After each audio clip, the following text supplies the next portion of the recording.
Hello, I'm Isaac Hayes III, founder and CEO of Fanbase. And right now we're accepting investors in our $17 million round to revolutionize the future of social media. Today, for just $399, you can own 60 shares of stock in Fanbase at $6.65 a share. Go to startengine.com/fanbase and invest today. While the big platforms have grown too massive and disconnected from their users, Fanbase is building a platform where creators and users truly come first.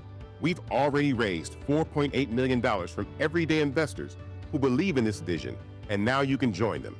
This is your chance to invest in a social media tech company with over 1 million users that is disrupting media by allowing anyone to reach all of their following and monetize their content from day one. The market is changing, big platforms are failing to serve their users, and Fanbase is stepping up to fill the gap. Don't wait until it's too late. Invest now. Invest for yourself and your future. Go to startengine.com/fanbase and own the future of social media.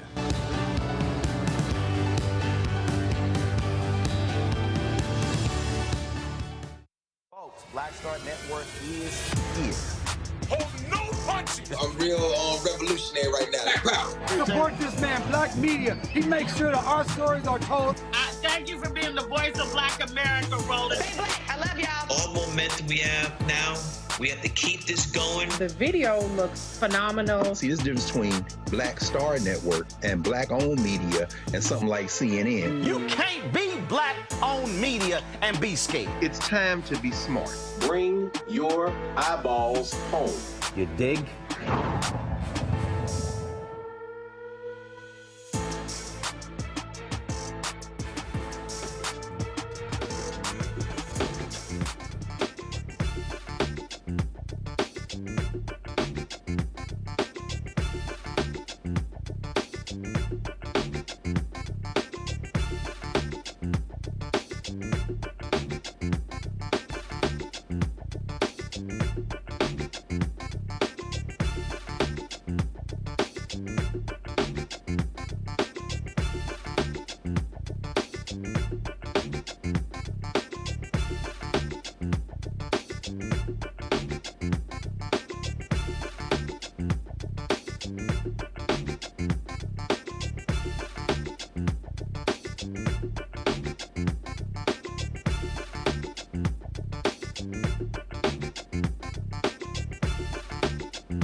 Folks, today's Thursday, January 30th, 2025, coming up on Roland Martin Uncooked, streaming live on the Black Start Network. We heard today one of the most racist and sexist news conferences ever, held by someone occupying the Oval Office. We will show you what Donald Trump, his grossly unqualified Vice President and Secretary of Defense, had to say in blaming Black and brown people and women for the crash in Washington, D.C. that claimed the lives of 67 passengers as well as 3 military members. We'll chat with Congresswoman Yvette Clarke, who is chair of the Congressional Black Caucus, about that. All of this was happening while 3 of his most unqualified picks to be in his cabinet, Kash Patel leading the FBI, RFK Jr., Robert F. Kennedy Jr. leading the Health and Human Services, as well as, of course, Tulsi Gabbard being the Director of National Intelligence, had their Senate hearings, and the media wasn't covering. And I got a special thing to say to white women. Understand something. The attacks on DEI includes you. It's time to bring the funk. I'm Roland Martin Unfiltered on the Black Star Network. Let's go. He's got it. Whatever the miss, he's on it. Whatever it is, he's got the scoop, the fact, the find. And when it breaks, he's right on time and it's rolling. Best believe he's knowing. Putting it down from sports to news to politics. With entertainment just for kicks, he's rolling. It's on go, roll, roll, y'all. It's Roland Martin, yeah. Rolling with Roland now. He's funk, he's fresh, he's real, the best, you know he's Roland Martin now.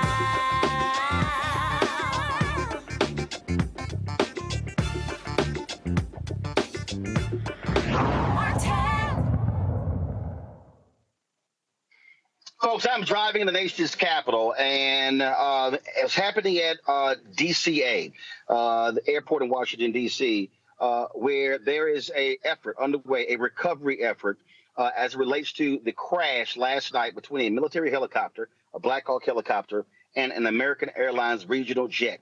The helicopter carried 3 soldiers. The regional jet had 67 passengers and crew. All are presumed dead. Right now, it's no longer a mission trying to save lives. It is a recovery mission of those who have perished. This took place last night around 9 p.m. Eastern, when the helicopter as well as the plane crashed as the plane was on its descent to Washington, D.C. It is horrific. It is the first major air disaster in the United States since 2009. It is the first time in American history that a military aircraft has collided with a commercial aircraft. Earlier today, there was a shameful and despicable news conference where you heard the most racist and sexist attacks ever emanating from the Oval Office. I'm going to play those in just a bit, but I want to get right to our first guest, Congresswoman Yvette Clarke of New York. She is the chair of the Congressional Black Caucus. And Congresswoman, glad to have you here. I was appalled and ashamed with what I heard this morning. First of all, I purposely choose not to watch any of these news conferences with Donald Trump and his minions because all it's going to do is get blood pressure up. I said, I'll go back and look at things later. My dad called me. Friends called me. They text. And they were shocked. They were like, do you believe what is going on here? And to watch the occupant, because I don't call that man the president, to watch the occupant of the Oval Office, to watch the Secretary of Defense, who is grossly unqualified for his job, to watch the Vice President, grossly unqualified for his job, to watch a former reality show contestant who is now the Secretary of Transportation, grossly unqualified for his job, stand before the American people and blame DEI for an airplane crash that has left 70 people dead. Bodies are still in the water, and those idiots stood before the cameras and went on an attack on DEI. Have you seen anything more shameful from an occupant of the Oval Office? Well, first of all, thank you for having me, Roland, and we do want to extend our deepest condolences to the family and loved ones of the individuals who were both on the American Airlines Flight 5342, as well as our military personnel that we lost in this horrific crash. Let me say that what we saw on display today from Donald Trump was a continuum of an ongoing effort to marginalize, to justify white supremacy, white male supremacy, and all of the manifesto known as Project 2025 to be able to move forward with the destruction of our communities, of our families, of our organizations, and we're not having it.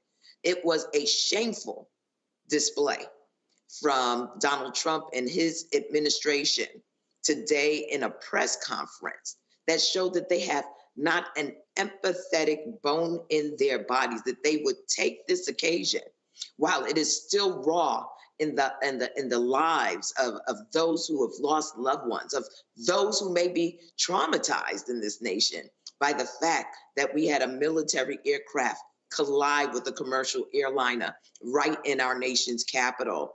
For them to use that moment to go after, to speculate, first of all, to speculate about the causes of this horrific tragedy without any real regard for those families that are still receiving their loved ones. Some may not have even had an opportunity yet to connect with the remains of their dearly departed. This is what we're up against. We knew this from day one. And from day one, the actions of this administration, be the executive orders, be it this mass deportation action that is taking place across the nation, has demonstrated that we have to take Donald Trump at his word, and we're not having it. We are fighting back, and we will make sure that this administration knows that diversity, equity, and inclusion of what makes this nation great. And what is stunning here, a commander-in-chief always is very, very cautious and sympathetic and empathetic when members of the military lose their lives. And he stood up there. And you're right, no evidence. The investigation hasn't even started. And DEI, all qualified people. You have Peter Hegseth. We're going to be colorblind in our choices. We're going to play the clip later.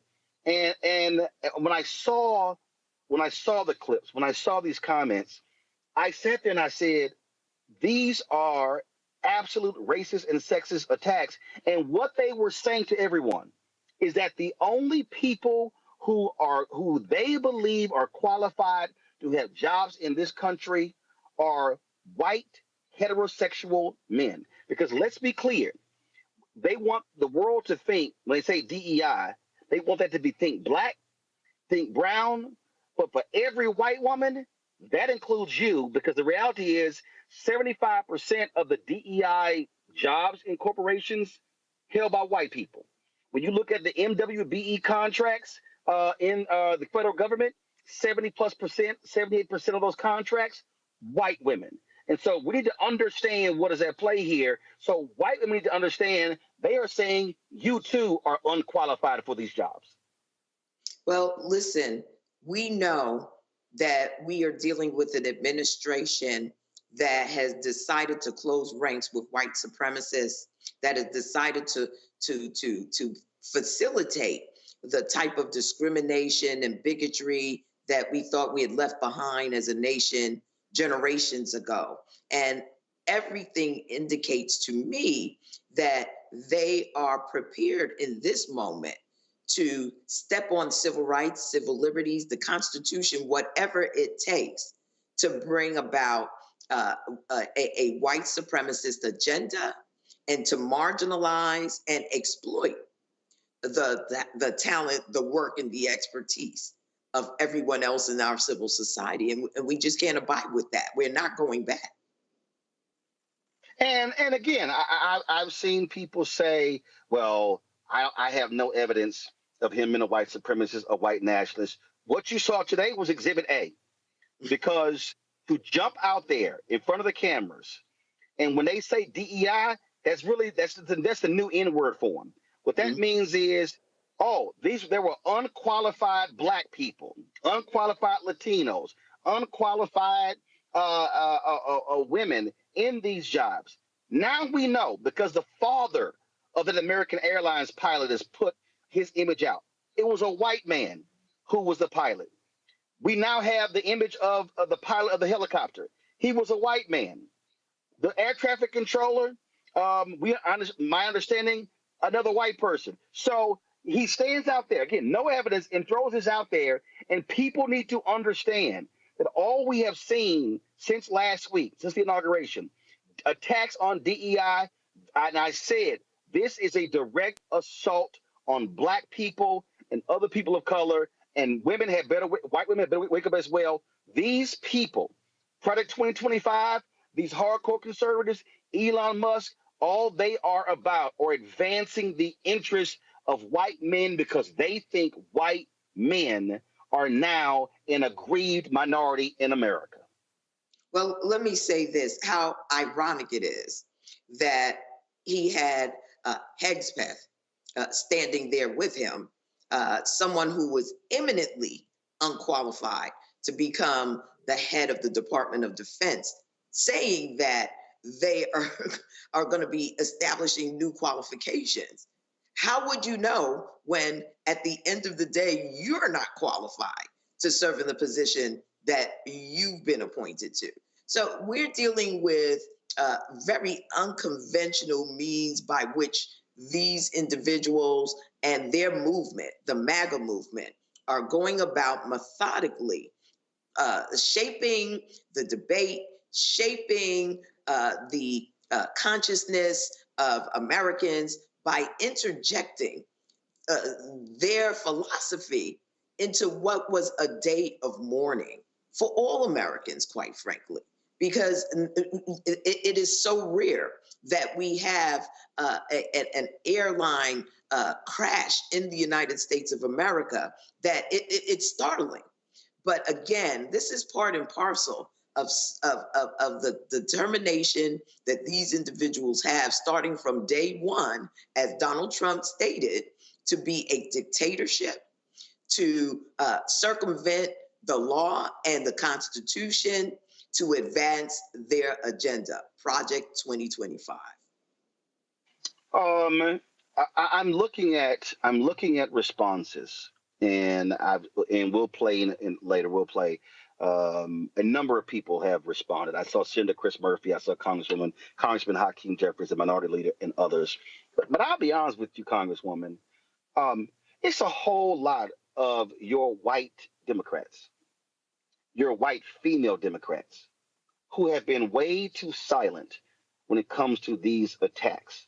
And we know the greatest beneficiary of affirmative action have been white women. What are you saying to your fellow white Democrats about them needing to get their act together and stand up to this racist and this sexist, and to call him out and say something? Because I've been saying this, and I've said it directly to different people. I'm tired of black people having to carry the water. I'm tired of black people being the sharecroppers, having to till the soil, to carry the burden, to respond to these attacks. And that's all that I've seen. And frankly, it's way too many white Democrats who have been silent today. Well, let me say this. First of all, I'm very focused on the Congressional Black Caucus, and I am focused on putting ourselves in formation and moving forward with an agenda for our communities in the face of all of this bigotry, all of this discrimination and hatred. At the end of the day, everyone is going to have to search their own conscience. I can say that we can't generalize. I have been in conversations with a number of my colleagues on the other side of, in the Democratic caucus, who are white individuals who are outraged and who are posting on their various platforms their disdain for what happened today. And so I want to say that, we're building a movement here. This is not a moment. We have got to make sure that in the same way that MAGA maniacs have organized themselves to commandeer the Constitution in the United States of America, we are going to mobilize people across this nation to restore our democracy and move it into the 21st century with diversity, equity, and inclusion. Congresswoman Yvette Clarke, we still appreciate it. Thank you so very much for joining us. Look forward to having you back. I look forward to being back with you, and thank you for having me, Roland. All right, thanks a lot. Folks, I'm going to take a break, and then when we come back, I'm going to play for you some of the most egregious, shameful, despicable things that you've heard uttered from an occupant of the Oval Office. This is the leadership of this country making these claims, blaming an aircraft that has killed 70 people on black people, on brown people, on women, on the handicapped. That literally is what is going on here, because they believe that the only people who are qualified for jobs are white, heterosexual men. That's who America voted for in this election. You're watching Roland Martin Unfiltered on the Black Star Network. Back in a moment. What's up, y'all? Look, Fanbase is more than a platform. It's a movement to empower creators, offering a unique opportunity for everyday people to invest in Black-owned tech, infrastructure, and help shape the future of social media. Investing in technology is essential for creating long-term wealth and influence in the digital age. The Black community must not only consume tech, we must own it. Discover how equity crowdfunding can serve as a powerful tool for funding Black businesses, allowing entrepreneurs to raise capital directly through their community through the Jobs Act.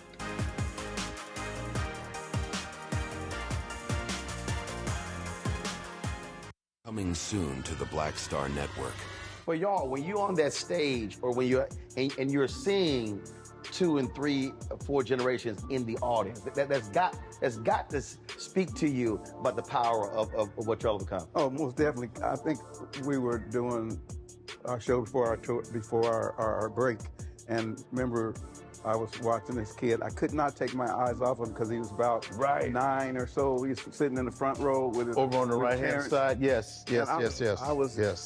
I was amazed that this kid knew everything, and I was like tripping to see how many songs this kid actually knew. And he knew them all. And he knew them all. We had to go over there and bring him on stage and take a picture with him, at the end of the show and stuff, because it was just that amazing. It's like, this is crazy. The music travels everywhere, like what Philip was saying, seeing this young kid, then you hear our songs on commercials, cold commercials. Then you have the younger ones that hear our music in animation.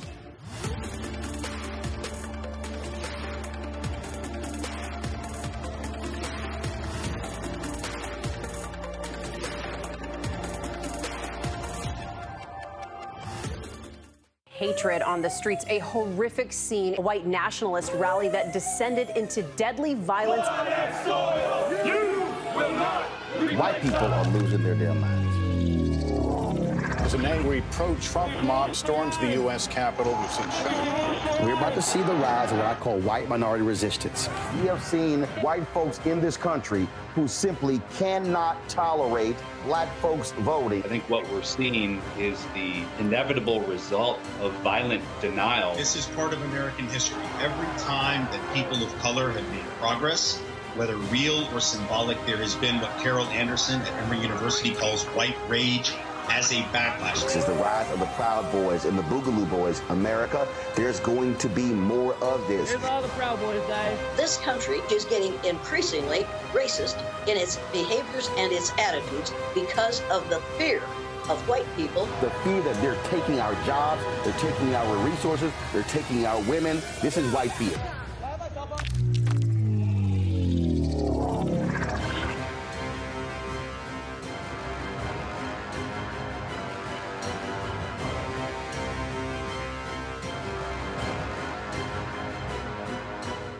Next on the Black Table with me, Greg Carr.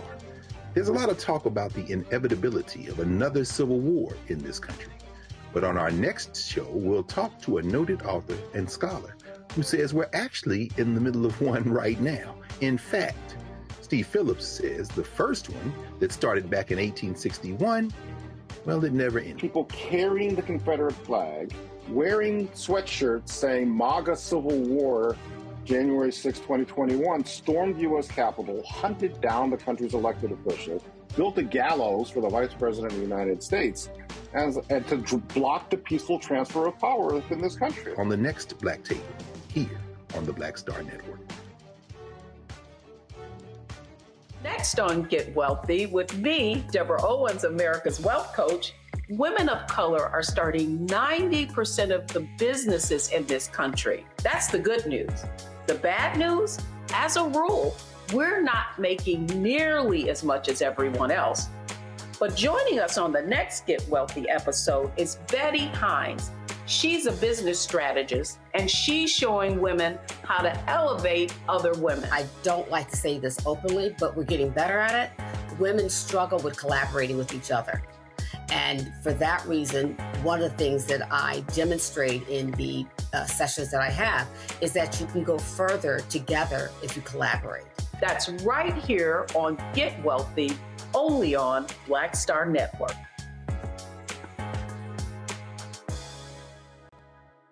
Now that Roland Martin is willing to give me the blueprint, hey, Sarah, I need to go to Tyler Perry and get another blueprint because I need some green money. The only way I can do what I'm doing, I need to make some money. So you'll see me working with Roland. Matter of fact, it's the Roland Martin and Cheryl Underwood show. Well, should it be the Cheryl Underwood show and the Roland Martin show? Well, whatever show it's going to be good.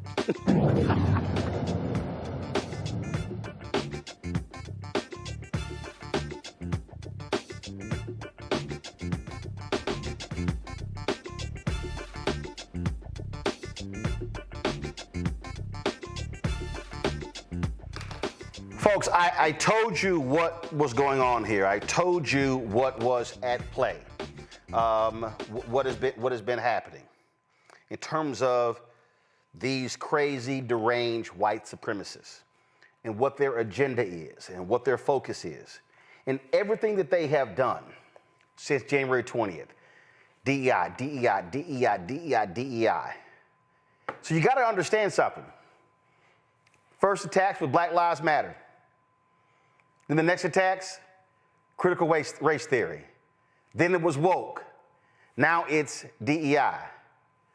All of that for them means black. Black first and foremost. So understand something. Today, a news conference took place 14 hours after a Black Hawk helicopter, a military helicopter, collided with an American Airlines regional jet not far from the White House at DCA. I don't call it Reagan. I call it by its airport code. At DCA Airport. And this is what Donald Trump, this is what J.D. Vance, Pete Hegseth, Sean Duffy had to say. We must have only the highest standards for those who work in our aviation system. I changed the Obama standards from very mediocre at best to extraordinary. You remember that. Only the highest aptitude, they have to be the highest intellect and psychologically superior people were allowed to qualify for air traffic controllers.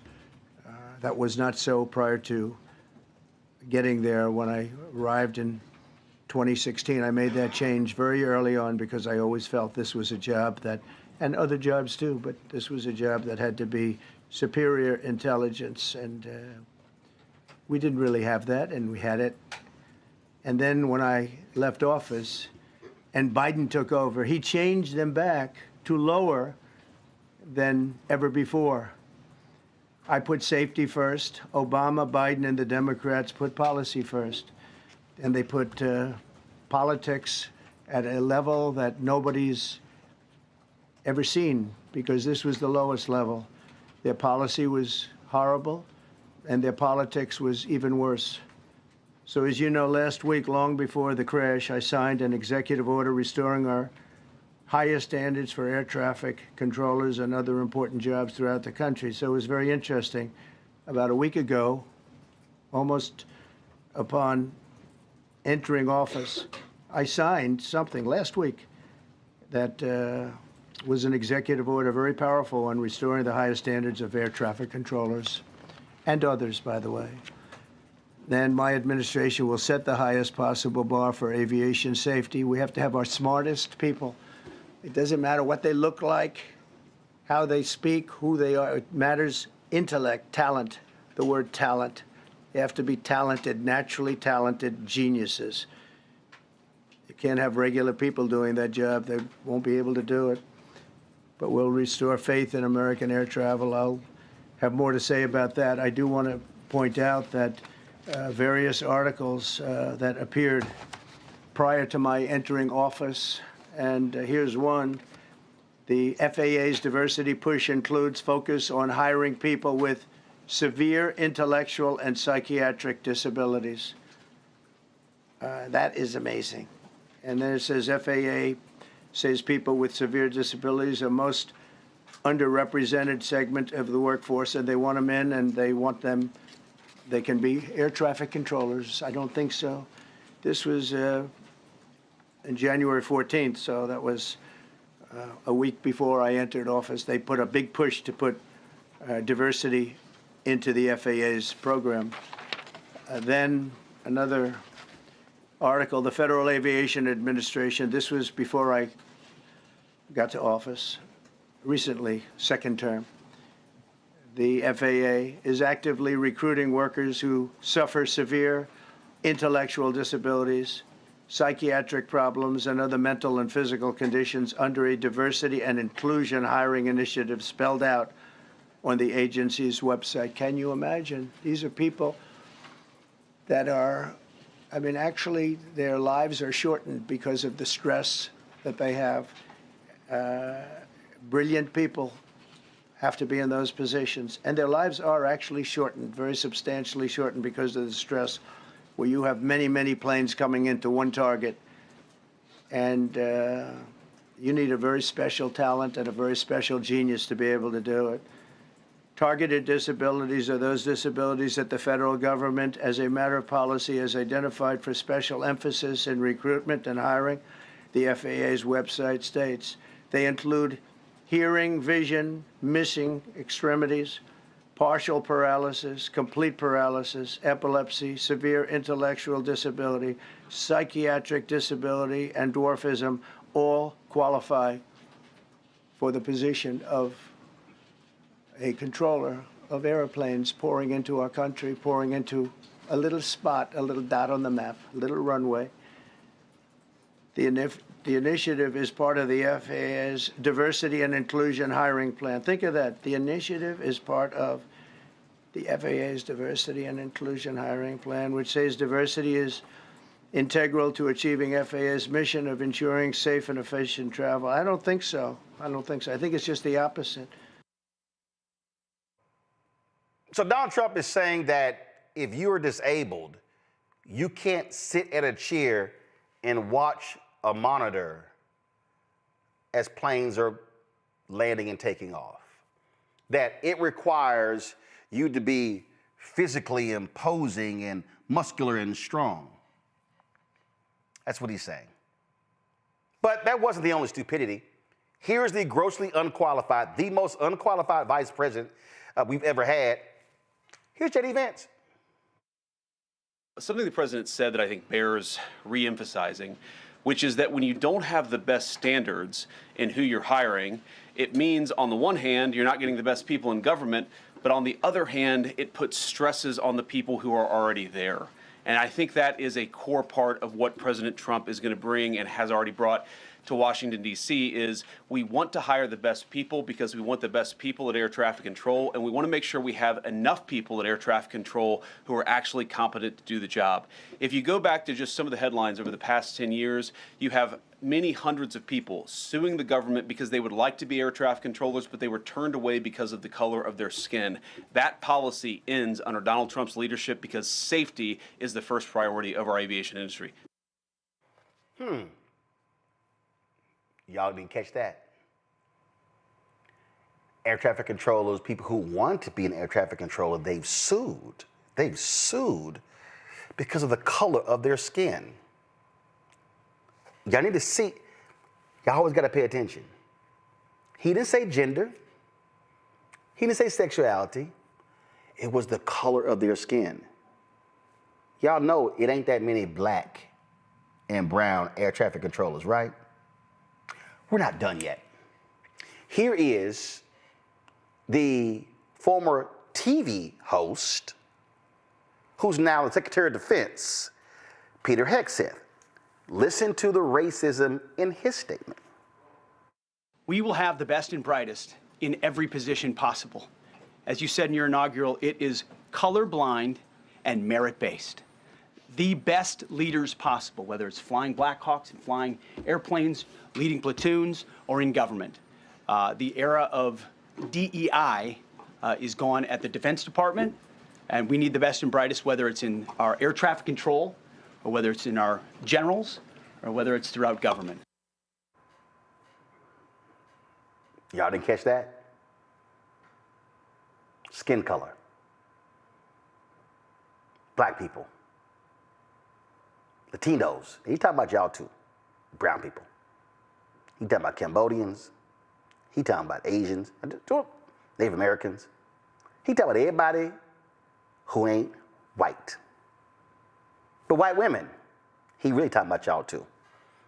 Here is former reality show member, Sean Duffy, who is now the Secretary of Transportation.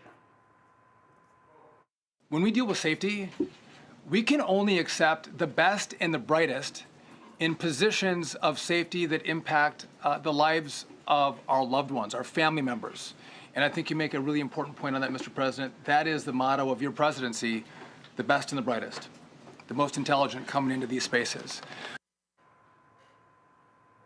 They are implying that the pilots of the American Airlines plane, at the pilots of the Black Hawk, and the air traffic controllers, grossly unqualified, awful, shameful, despicable. That's what they're saying. Watch this. He was asked, so a reporter asked him later, again, about DEI. Listen to what the con man says. On DEI and the claims that you've made, are you saying this crash was somehow caused and the result of diversity hiring? And what evidence have you seen to support these claims? It just could have been. We have a high standard. We've had a much higher standard than anybody else. And there are things where you have to go by brain power. You have to go by psychological quality. And psychological quality is a very important element of it. These are various very powerful tests that we put to use, and they were terminated by Biden. And Biden went by a standard that's the exact opposite. So we don't know, but we do know that you had two planes at the same level. You had a helicopter and a plane. That shouldn't have happened. And we'll see. We're going to look into that, and we're going to see. But certainly for an air traffic controller, we want the brightest, the smartest, the sharpest. We want somebody that's psychologically superior, and that's what we're going to have. Yeah. I want y'all to hear that. We're going to look into that. But you're out talking, whack, whack, whack, whack, whack, whack, whack, whack, opining on what happened. Bodies are still in the Potomac, y'all. They have not recovered all. This is a live shot of the recovery effort. The bodies have not been recovered. But it was 7-8 hours ago that these idiots were saying this. That wasn't the only question. Caitlin Collins of CNN also asked him a question regarding this. And let me play it. Listen to this. We don't even yet know the names of the 67 people who were killed, and you are blaming Democrats and DEI policies and air traffic control and seemingly the member of the U.S. military who was flying that Black Hawk helicopter. Don't you think you're getting ahead of the investigation right now? No, I don't think so at all. I don't think with the names of the people. You mean the names of the people that are on the plane? You think that's going to make a difference? Does it comfort their families? They are a a group of people that have lost their lives. If you want a list of the names, we can give you that. We'll be giving that very soon. We're in coordination with American Airlines. We're in coordination very strongly, obviously, with the military. But I think that's not a very smart question. But are you not a smart question. Are you getting ahead of this? But that's always him being bitchy and complaining about the media when these things happen. It goes further. Y'all, he literally, this is like a while ago. He signs an executive order blaming President Biden and DEI for the crash. Did y'all hear what I just said? He signs an executive order. So he's already decided that the crash is completely Joe Biden's fault and all because of DEI. Watch this. Sir. Thank you. Second, for your signature, we have a presidential memorandum titled Immediate Assessment of Aviation Safety. In light of the damage done to aviation safety by the Biden administration's DEI and woke policies, what this presidential memorandum orders is for your Secretary of Transportation and FAA administrator, in this case, acting FAA administrator, to basically ensure that we are actively undoing all of that damage, that we are assessing how much damage was done, and that we're ensuring that people hired within the FAA, in keeping with your memorandum of January 21st, are only the most outstanding, capable people for the jobs that they're being hired into. In other words, competence. Yes, sir. Elevating competence over everything. Republican Party. Now, we literally have incompetent people trying to assess other people's competence. That's literally what we have here.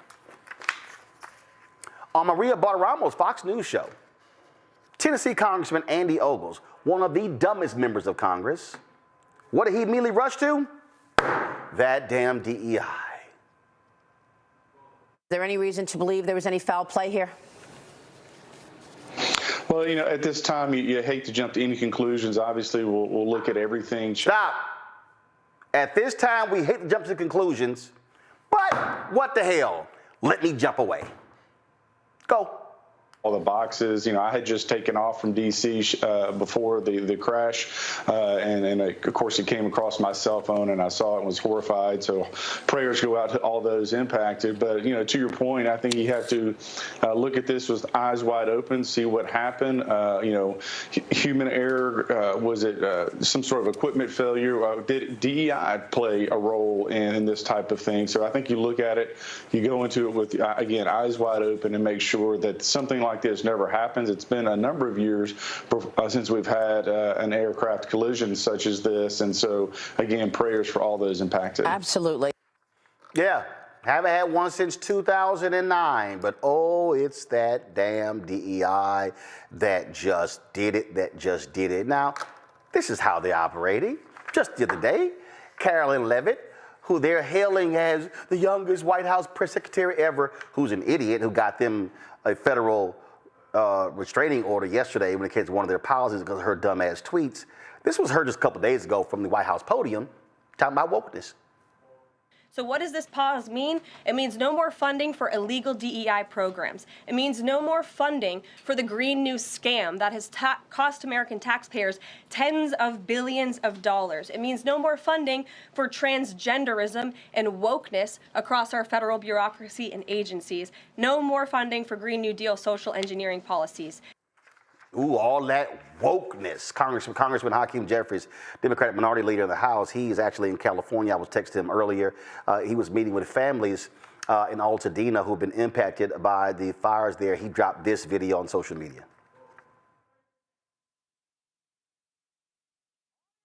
Above DCA airport. Lives have been lost. Families have been devastated. People are suffering. And the leader of this country decides to go out and peddle lies, conspiracy theories, and attack people of color and women without any basis whatsoever. Have you no decency? Have you no respect for the families whose lives have been turned upside down? Folks, there were tweets there. Former Secretary of Transportation Pete Buttigieg. As a matter of fact, there was a point in the news conference. Y'all let me know when you have it, when Donald Trump literally said, just called it was bullshit, his leadership there. This is what Buttigieg tweeted out today. Go ahead and pull it up. He said, no, I need Buttigieg's tweet, y'all. Come on. Let's go. Pete Buttigieg's tweet. Let's go.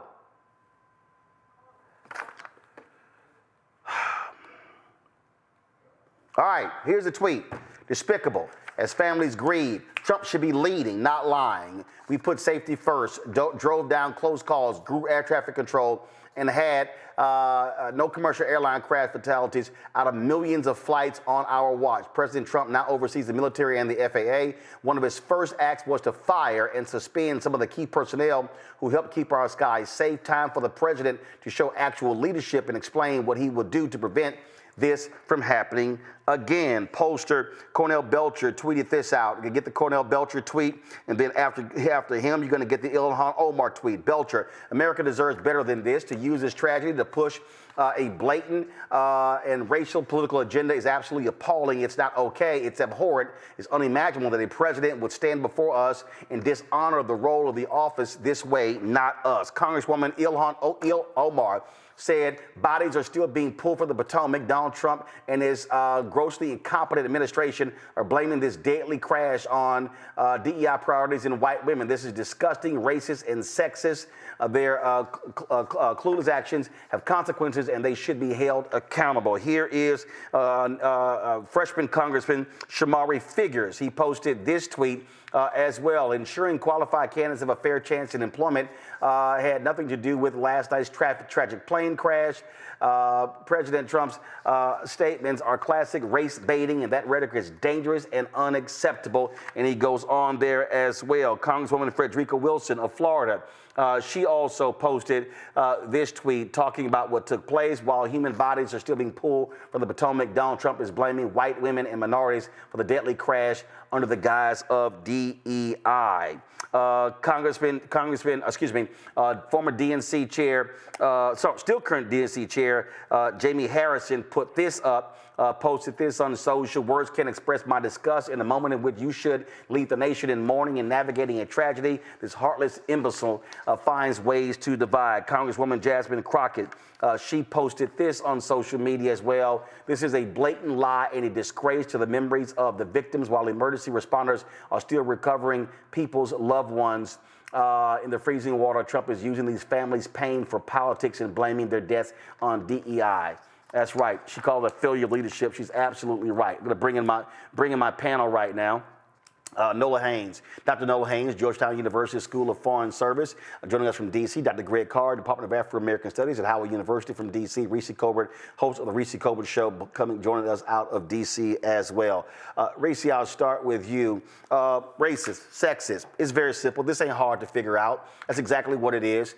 They stood there having no information on what took place, no idea about mechanical failure, no idea about communications failure, nothing about it. In fact, for the people who are wondering, here are the photos of the pilot. The father of the pilot posted this, talking about his pain of losing his son. So you see right here, you see the pilots, you see the flight attendants as well. One of them is an African-American sister. Do y'all have the image that they posted of the actual, right? This is the photo right here of one of the three personnel in the Black Hawk helicopter. And so we don't know who the FAA flight control person was, but the reality is, it's all DEI white people with the pilots in the planes. But let's blame it on them black people, because that sells well to the white people who voted for us and put us here in the first place. Right.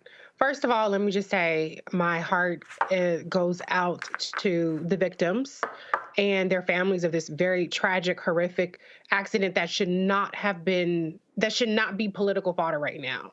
But since Donald Trump, Pete Hegseth, and J.D. Vance want to go there, fuck you, Donald Trump, fuck you, Pete Hegseth, and fuck you, J.D. Vance, and fuck everybody down with this bullshit. But my message is really to MAGA. You know, what this whole episode reveals, white MAGA people and MAGA people all together, is how lowly Donald Trump and them really view y'all. They think y'all are so fucking stupid, so underdeveloped in terms of your brain and your capacity to critically analyze a situation, that they can throw out buzzwords and dog whistles like DEI when they really want to say the N-word, and you're going to be satisfied. You're going to find comfort in the idea that you are safe in these skies as long as a black person, which is statistically lower, likely to happen, is behind the wheel. As long as it's a white man, you're going to be good. And that's such a fucking cop-out. It's actually really ridiculous that they think, and they might be justified in thinking this. I don't know. Y'all ain't really shown us that you that any smarter than what they give you credit for. But they think that they can get out of this without being held accountable for the fact that Elon Musk beefing with the FAA head is why he resigned, reportedly, on the day of Donald Trump's inauguration. They didn't bother to put somebody in there to be acting FAA chief. Why Donald Trump got rid of the TSA head, why they put an indiscriminate hiring freeze on the entire government, which impacted the ability to staff air traffic controllers and the FAA. They're hoping that your bigotry and your stupidity is going to be enough to get you to not notice that they are ill-equipped to handle the challenges that this country faces. They're not getting up there talking about, do we need better technology on our military aircraft? Do we need better technology on our airplanes? Do we need better technology in terms of how we route this very complex system of flight patterns and DCA? No, they're not talking about none of that shit. They're talking about motherfucking DEI. Are you kidding me right now? So as much as this is an attack on the intellect and the capabilities of black people, black, Latino, Asian, or whoever else situation may be, which, by the way, there were victims of every race and creed and gender and nationality even on these aircrafts, but I guess their lives don't matter. No. While they think that that is going to console you, they're unserious about tackling the challenges. And that is more detrimental to our country and our safety than any stupid ass and racist propaganda that they want to perpetuate. So I want to remind people, Charlie Kirk, who is a big-time Trump supporter, has his ear. Remember the racist crap that he said before, which Elon Musk also, when he questioned the intellect of HBCU graduates and airline programs at HBCUs? Here is the racism of Trump MAGA supporter Charlie Kirk. This is a year ago. Matter of fact, it's dated January 23rd, 2024. And that's why I think this United story and the DEI story hits so hard, because we've all been in the back of a plane when the turbulence hits, or when you're flying through a storm and you're like, I'm so glad I saw the guy with the right stuff and the square jaw get into the cockpit before we took off. And I feel better now thinking about that. No, I mean, like, you want to go thought crime? Like, I'm sorry, if I see a black pilot, I'm going to be like, boy, I hope he's qualified. Well, that's the you wouldn't have done that. You wouldn't have. You wouldn't have done that before. That's not an immediate. No, you wouldn't have done that before. That's not who I am. That's not what I believe. It is the reality. Absolute bullshit, Nola. That's exactly what he believes, and it's exactly what a lot of other white people believe. Because if they see somebody black, or they see a woman, or see Latino, Asian American, how they think, if I don't see a white man, then we're in trouble. That's what they think about engineering. I have talked to numerous black lawyers how they walk into the room and they assume that they were staff. We know this when it comes to black doctors. This is the master race ideology of Donald Trump, MAGA, and today's Republican Party. Absolutely. We are 100% talking about eugenics. We are talking about the 1800s with Francis Galton rolling out the idea of eugenics, positive and negative eugenics, in terms of the bad stuff, the negative stuff that happens when you're not white and when you're breeding versus the positive stuff that happens when you're white and when you're breeding. We are literally there. They are saying the thing out loud, and the gaslighting part of it is to basically convince you that actually I'm not being racist. I'm just really concerned. I want everyone to be safe, and I want the best people to have, to have the job. I'm not really being racist. Honestly, I've said this before. I'm going to continue saying it. It really just is plain old racism. And I have somewhat of a prediction. As a political scientist, that's not something that we're supposed to do. But you know what's going to happen eventually? All of these blatant racists, all of them, at some point where this turns around, they are going to look in a camera and try to convince everybody that they did not say what they have said with their entire chest. And sometimes I even wonder if Trump's people really like him, because it's like, do y'all really think this agenda, this anti-DEI, which basically means anti-black, anti-gay, anti-woman, anti-brown, anti-all the things but straight white Christian males, how long do y'all think that this country is going to be okay with this? I mean, and that is a very serious question, because at some point, this will turn around. You are going to blame over 60 people losing their lives on DEI before you have the facts. And now it's come out that there was an overworked air traffic controller doing the job of two people at once. And I'm not saying that is the cause. I am saying there's a correlation, not necessarily causation.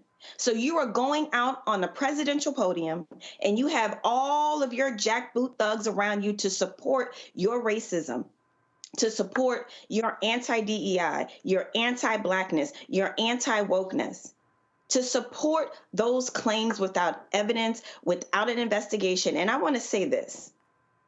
It is disgusting that a president of the United States, that the Secretary of Defense is saying this about not just civilians, but people in the military that lost their lives. I have never in my life seen people so disrespectful of the military, of national security.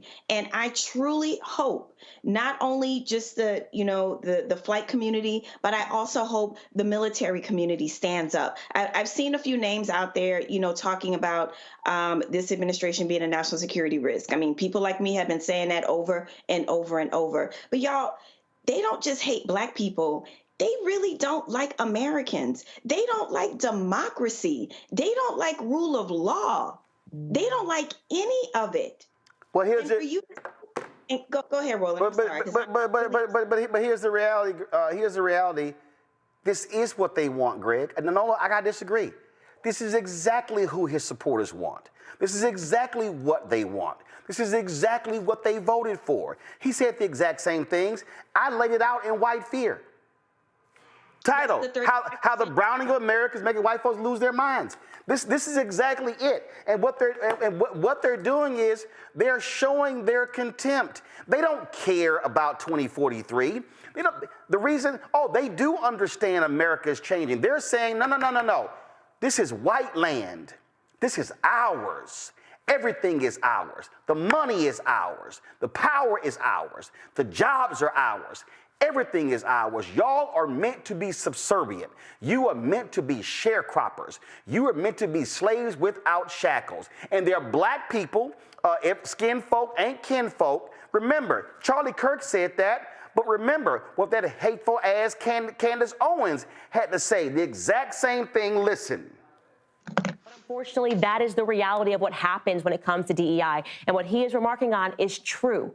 I would be terrified if I got onto a plane and I saw a woman flying the plane. And I know that we have the United CEO saying that he just wants to fulfill a quota. He just wants there to be more women and wants there to be more Black people. And he's not concerned at first with qualifications. That is something that should alarm all of us, guys. Now, again, we know, Greg, we all know. I mean, if we sat here and pulled the record of plane crashes in America dating back 30, 40 years, we're going to see nearly all white pilots. If we pull the records of who were the air traffic controllers when those crashes happened, it's a good bet that list is going to be nearly all white. We can go on and on. We can talk about food poisoning. We can talk about, we can go on and on and on in America. It's white folks. If we want to talk about white-collar crimes and Ponzi schemes and bankrupting people, it's going to be mostly a white dude at the helm of it. But for them, oh no, anything that's gone wrong, it's those damn Black people. It's those damn women. It's white women, because when they say Black, if you're a Black woman, you're in the Black category. It's those damn Latinos. This is absolutely sickening to their base. It's them. They are grossly unqualified. They are dumb. They are evil. They don't know shit. We can't trust them with anything. So only give them menial jobs, because the only people who can do anything right and just, who is superior, who has the intellect, who has the psychological awareness, the only people who can do those things are our robust, strong, Christian, heterosexual white men. Yeah. Yes, sir. Square-jawed, right stuff. Boom. Right, man. Boom. Square-jawed, right stuff. That's the movie. That's the astronaut movie. Yes. The movie. There you go. And guess what? Black astronauts could not qualify. Go ahead, Greg. That's right. That's absolutely right. And of course, that's who probably most of the folks watching today. Well, a lot of people probably remember Dick Tracy. If this were a Dick Tracy cartoon, of course, we would refer to Charlie Kirk as Littleface. So anybody listening to Littleface. But yeah. Well, actually, I disagree. The people who are listening are those white boys in fraternities and on campuses, because those incels and what's trapping them, or that Black boy with the shooting in Nashville who listened to them and listened to Candace Owens. Oh, yeah, that's who they're talking to. I definitely would agree with that. And that's who is, as you say, the lie. That is the lie, and that is the hope that they are peddling, because in the short term anyway, Donald Trump's protestations just before the election notwithstanding, you do have to vote for elective office. And to get those millions, you have to peddle that hope. You have to peddle that lie that this is a white person's country. And as you say, you can leave those jobs to them. Unfortunately, all of us, all four of us have probably experienced this over the last couple of weeks. I certainly experienced it even as late as today when I walked in a store, and a continental African sister who's been working there for a long time with a lot of folk from Spanish-speaking communities said to me when I asked, where is everybody? She said, you know, my coworkers don't want to come to work. They're afraid.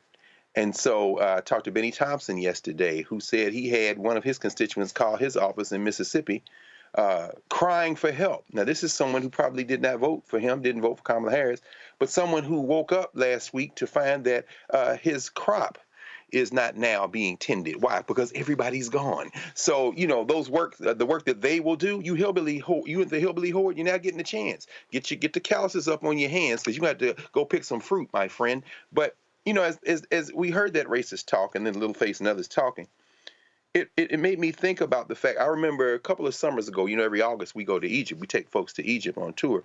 And we took a charter. We chartered a plane to go from Aswan to Abu Simbel, just above the border with the Sudan, to go see the Temple of Abu Simbel, Ramses II, and Nefertari. And as we were getting off the plane, I heard the folk in front of me cheering. Now, these are Africans from the United States. We go to Egypt a lot, but they were cheering because they had seen something that we haven't seen in all the years. I've been going to Egypt since, 2007, and taking students, and then now lots of other people since then. For the first time, we saw something that we hadn't seen, certainly hadn't seen in the United States. It was a woman pilot. And it was like, wow. So everybody, one by one, we almost got delayed heading to the temple because everybody wanted to take a picture with this sister. Now let's go back to Littleface and Donald Trump and Elon Musk and all their friends. Whatever happens to you really is of no concern to me. The only concern I have is as it impacts me and my people and human beings. You are beyond contempt. You're beneath contempt. As Reese said, you hustled the FAA head out, talking crazy about him because it was messing with your business and your mind. And Dr. Haynes, as Nola said, you've got overworked people in the tower. The FAA released a report just before you went on air, Roland, saying exactly right, that you had someone who was working in really two jobs, one dealing with helicopters, the other one dealing with training flights and things like that. And then, you know, I was reading something by David Susi, who is a retired FAA investigator. And he was saying today that DCA, and you're absolutely right, Roland, nobody black calls it by the R word, that curse word. Nobody calls it that. Certainly, I learned that when I moved to DC, and they're like, we don't call it. I was, oh, God, hey, no problem. You ain't got to tell me but once. But he was saying that not only is DCA one of the busiest airports in the world, it is absolutely the most complicated, because they add those airspaces are shared with military aircraft, VIP flights, White House transportation, drones flying clandestine operations. If you fly to DCA at a certain time, like tomorrow, Friday, you get there in the afternoon, you're going to see half of Congress. That's when they going home. And so when you think about that, and you think about the fact after the Federal Aviation Administration Reauthorization Act of 2024 added 10 additional daily flights to the schedule, and all four senators from Virginia and from Maryland protested because they said, you don't understand, you have a perfect storm for accidents. And that man stood up today, finally, and did what we all know he does. He moved in the direction of white nationalism for political gain. His base is going to be his base. Yep. And since it's going to be its base, the rest of us have to decide what we will do to stop him. Because guess what? The world isn't waiting on us to stop him. All the leaders of the Caribbean and Latin American countries were supposed to meet today, but they canceled the meeting, and the headlines in the United States were that they bucked to Trump. No, they didn't buck to Trump, fool. They have phones. The world is organizing. The only question we got to ask ourselves is, what are we going to do? Because they're getting ready to leave us in the dirt. See, I need everybody to understand. I'm telling you, I mean, y'all, all y'all folks who are listening, and I see it's 10,000, the most we've had on our YouTube channel live at one time in a number of months. This thesis, white fear, I have been speaking on this nationally in speeches, on television and radio since 2009. I literally said to John Avalon at CNN, who's now a member of Congress, John, this is in 2009. I said we are in the beginning stages of white minority resistance. Y'all need to understand what's at play. What you heard today, what you've seen with all these executive orders and policies, it is white minority resistance. They are scared to death of the nation becoming majority white. But they don't have to worry about that because you got a lot of Latinos who are calling themselves white Hispanics. See, we got to understand what's at play. And everybody who's watching, I had somebody say today, somebody said that they had 2 Black History Month speeches that were canceled. They said, keep the money, just don't show up. Somebody else said that several speakers bureaus have said that Black History Month bookings are down up to 70%. Same is going to take place next month, Women's History Month. What you have going on is you now have corporations, they're attacking the affinity groups. So the groups in companies and the federal government of Black employees and Latino employees and gay employees and women employees, I laid out last week that they are attacking the civil rights infrastructure because what they're angry about are the gains since white people in this country, namely white men, are pissed off right now because they have to compete. They're angry. See, everybody who's watching, y'all got to understand. Let me walk y'all through because I don't think a lot of people understand what I'm talking about here. If we talk about Title IX, which was passed in 1972, that is a provision of the 1964 Civil Rights Act. That law is built around the 1964 Civil Rights Act. The law targeted colleges that receive federal funding, research, and they said, y'all can't be discriminating against women. You getting federal dollars. Senator Ted Kennedy led that law. That law is the reason you have seen female doctors, female engineers, female lawyers. It opened the professional schools up. The 1996 American with Disabilities Act, that law was passed. That law, which called for accessibility and ramps and all sorts of things to aid the disabled, do y'all know what the underpinning of the 1996 Civil Rights Act is? The 1996 American with Disabilities Act, the underpinning of that is the 1964 Civil Rights Act. Why do they hate the 1965 Voting Rights Act? Because that today is how Latinos and Koreans and Chinese and Cambodians and Taiwanese can vote in their native language because of the 1965 Voting Rights Act. Why do they hate the Fair Housing Act? Because you couldn't have covenants. You couldn't have your racially restrictive neighborhoods, redlining, all those things.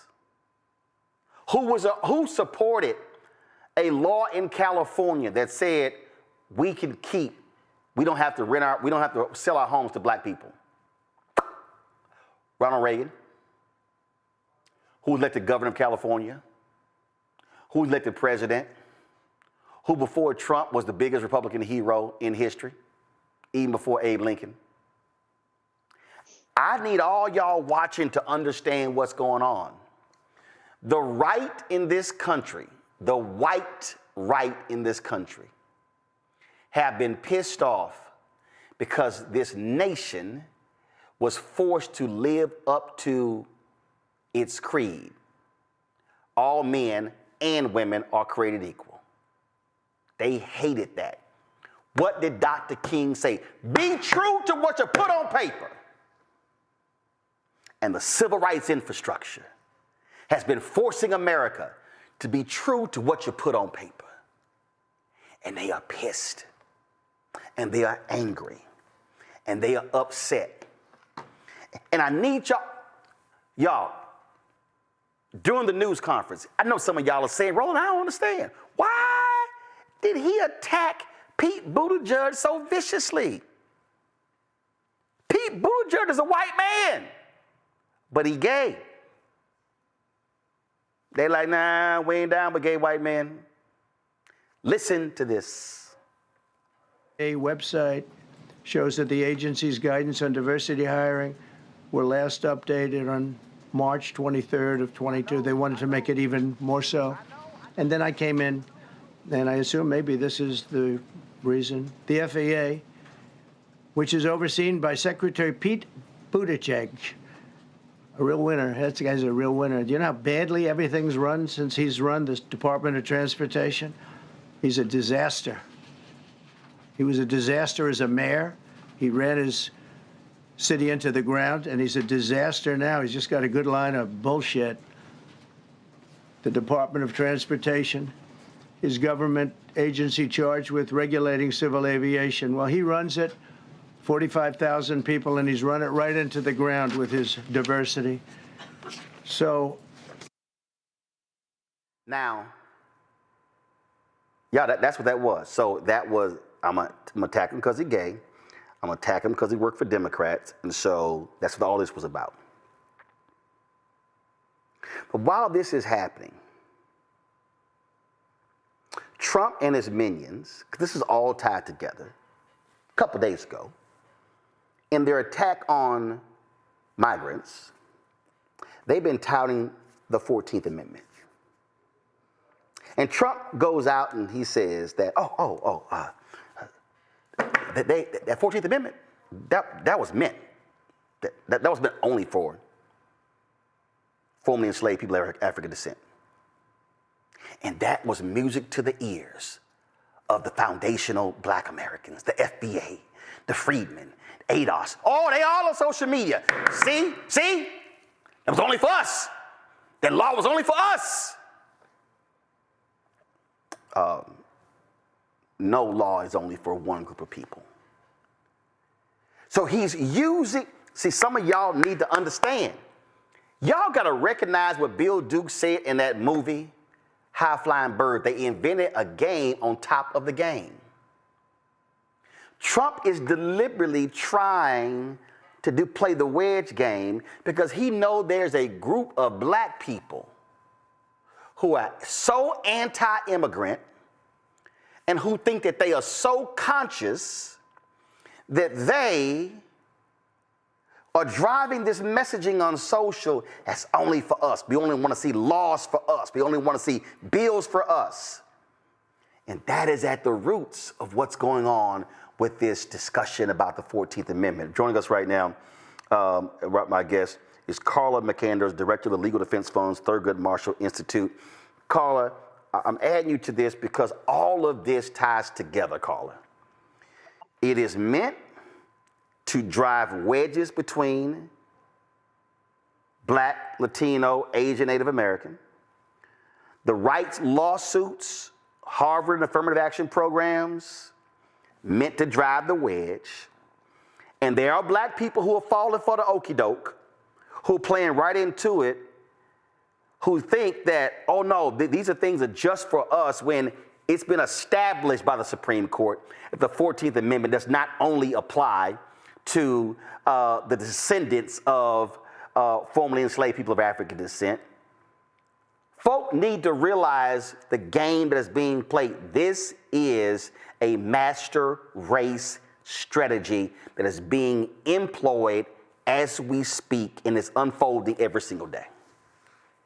Definitely. Thank you for having me today. I think you're hitting on the core issue here, is that citizenship has always been narrowly construed to only include a certain group, and it's been very exclusionary. So if you go back to 1790 with the Naturalization Act, it was limited to free white males. Then you had, Dred Scott arguing that, a formerly enslaved person who's in the North, that he should be given citizenship rights. You had the Supreme Court responding in Dred Scott saying that, just as Taney said, that the Black man has no rights to which the white man is bound to respect. And so the 14th Amendment came along and it provided citizenship, membership, and belonging to all persons born or naturalized in the United States, are citizens of the United States. And so what the Legal Defense Fund has done is we've joined together with the ACLU Immigrants' Rights Project, the ACLU of New Hampshire, Massachusetts, the State Democracy Defenders Fund, and the Asian Law Caucus to challenge this executive order that tries to unilaterally rewrite the Constitution. And in the executive order protecting the meaning and value of American citizenship, Trump is saying that those who are born in the United States, if you're undocumented, if you have a student visa, if you're an asylum seeker, that you are not entitled to U.S. Citizenship. And again, I'm trying to keep people to understand, keep them centered on what's going on here. This is master race language. When they are attacking illegal immigration, attacking migrants, what they're saying is we need all of these dark people out. When he calls African nations shithole countries, when he lies about Haitian immigrants are eating dogs and cats in Springfield, Ohio, he has no problem with white immigrants. He has no problem with that. In fact, they would prefer in Ohio and in Minnesota and in Wisconsin, if these were white immigrants, they're like, man, we good. And I need everybody to understand that this is what's also playing out in Germany right now. It's been playing out in Europe for the past decade. They have hated African immigrants because they stopped having babies in those countries. And they're like, yo, the master race, we losing. Elon Musk is fixated on birth rates of white people. This is all about master race. This is why it's important for us to know the history of the 14th Amendment, that the 14th Amendment cannot be taken out of the context in which it was ratified. It was ratified during Reconstruction, and it was ratified to ensure that all people that are born in the United States have access to the rights to which citizenship gives them. So the right to equal protection. And what this law does is like you indicated, it drives a wedge, and the people that are harmed are the children that will be born stateless in the United States.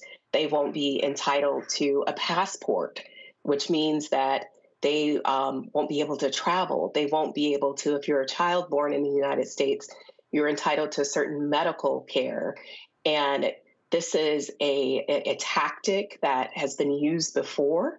And that's why it's important for us to go back and look at the language of Dred Scott. It's important for us to look at the context in which the 14th Amendment was passed and look at the naturalization laws and how first, there was the exclusion of formerly enslaved people. Then it went to the Chinese Exclusion Act, where we were saying that Chinese nationals could not be citizens. And then one thing that we should pay attention to there are a whole line of cases called the prerequisite naturalization cases that came after the Chinese Exclusion Act, where individuals from different countries were arguing not that they should be Black, but that they should be white, because they knew that whiteness carried all of the rights of citizenship. And so this is a well-worn playbook. We've been having the same arguments about membership and belonging since 1790, and with the ratification of the 14th Amendment. And this is what LDF is built for. We are built for fighting for a multiracial democracy. And this lawsuit is the first of many that the Legal Defense Fund will file that demonstrates our readiness to fight for anti-democratic, anti-immigrant, and anti-Black agendas. The thing here, Reese, and I know there's somebody who's saying that, oh my God, you're just spending so much time on this. But here's the other strategy that was here. Why did they have this news conference at 11 a.m., Reese? Because they didn't want the national network showing the confirmation hearings of that QAnon conspiracy-loving Kash Patel to be the FBI director, or that Russia-loving Tulsi Gabbard to be the head of Director of National Intelligence, or that nutcase Robert F. Kennedy Jr. to be the head of HHS. So it was also, let me do this to distract from that. That ain't gonna work with us because we're gonna show that nonsense as well. But I really do need black people to understand what's going on here. Project 2025, we kept detailing it. That agenda is stop everything that has led to black advancement. And as a part of that, Latino advancement, all of that. I was reading a story in the Wall Street Journal where India actually sends more migrants to America than anywhere else. They ain't talking about them. They ain't trying to see, because you won't hear J.D. Vance's wife saying nothing. You don't hear Vivek Ramaswamy saying anything about that. You don't hear Bobby Jindal saying anything about that, the former governor of Louisiana. You don't hear Nimrata Nikki Haley, former governor of South Carolina, saying anything about that. No. What they saying is, I'm going to need you Mexicans, Colombians, Venezuelans, Brazilians. I'm going to need all y'all to get the hell out, and all y'all from Bermuda, from Haiti, from Jamaica, from African nation. I need all y'all gone. These people, if they could import 1 million or 2 million Swedish or folk from Swedes or folk from Denmark, oh, they would do it in a heartbeat. That's what they want. Yeah, they want to strip our citizenship. I don't even know why anybody would take comfort in the whole notion of lineage being something that guarantees your citizenship when half of us can barely trace several generations back. We've covered before on this show, Roland, and it's been reported in ProPublica about how farm workers and how black people have lost their property because of heirs properties and the lack of documentation where property is passed down from generation to generation. So I don't think we want to get into really rigid technicalities around citizenship when it comes to black people, because we've been stripped of our lineage, even within this own country, being the descendants of slaves or enslaved people. And not all of us are descendants of enslaved people per se, because there are some people that weren't enslaved. So the reality is that this is just a way to kind of give the chaos agents, let me put it that way, something to chew on and to distract from, because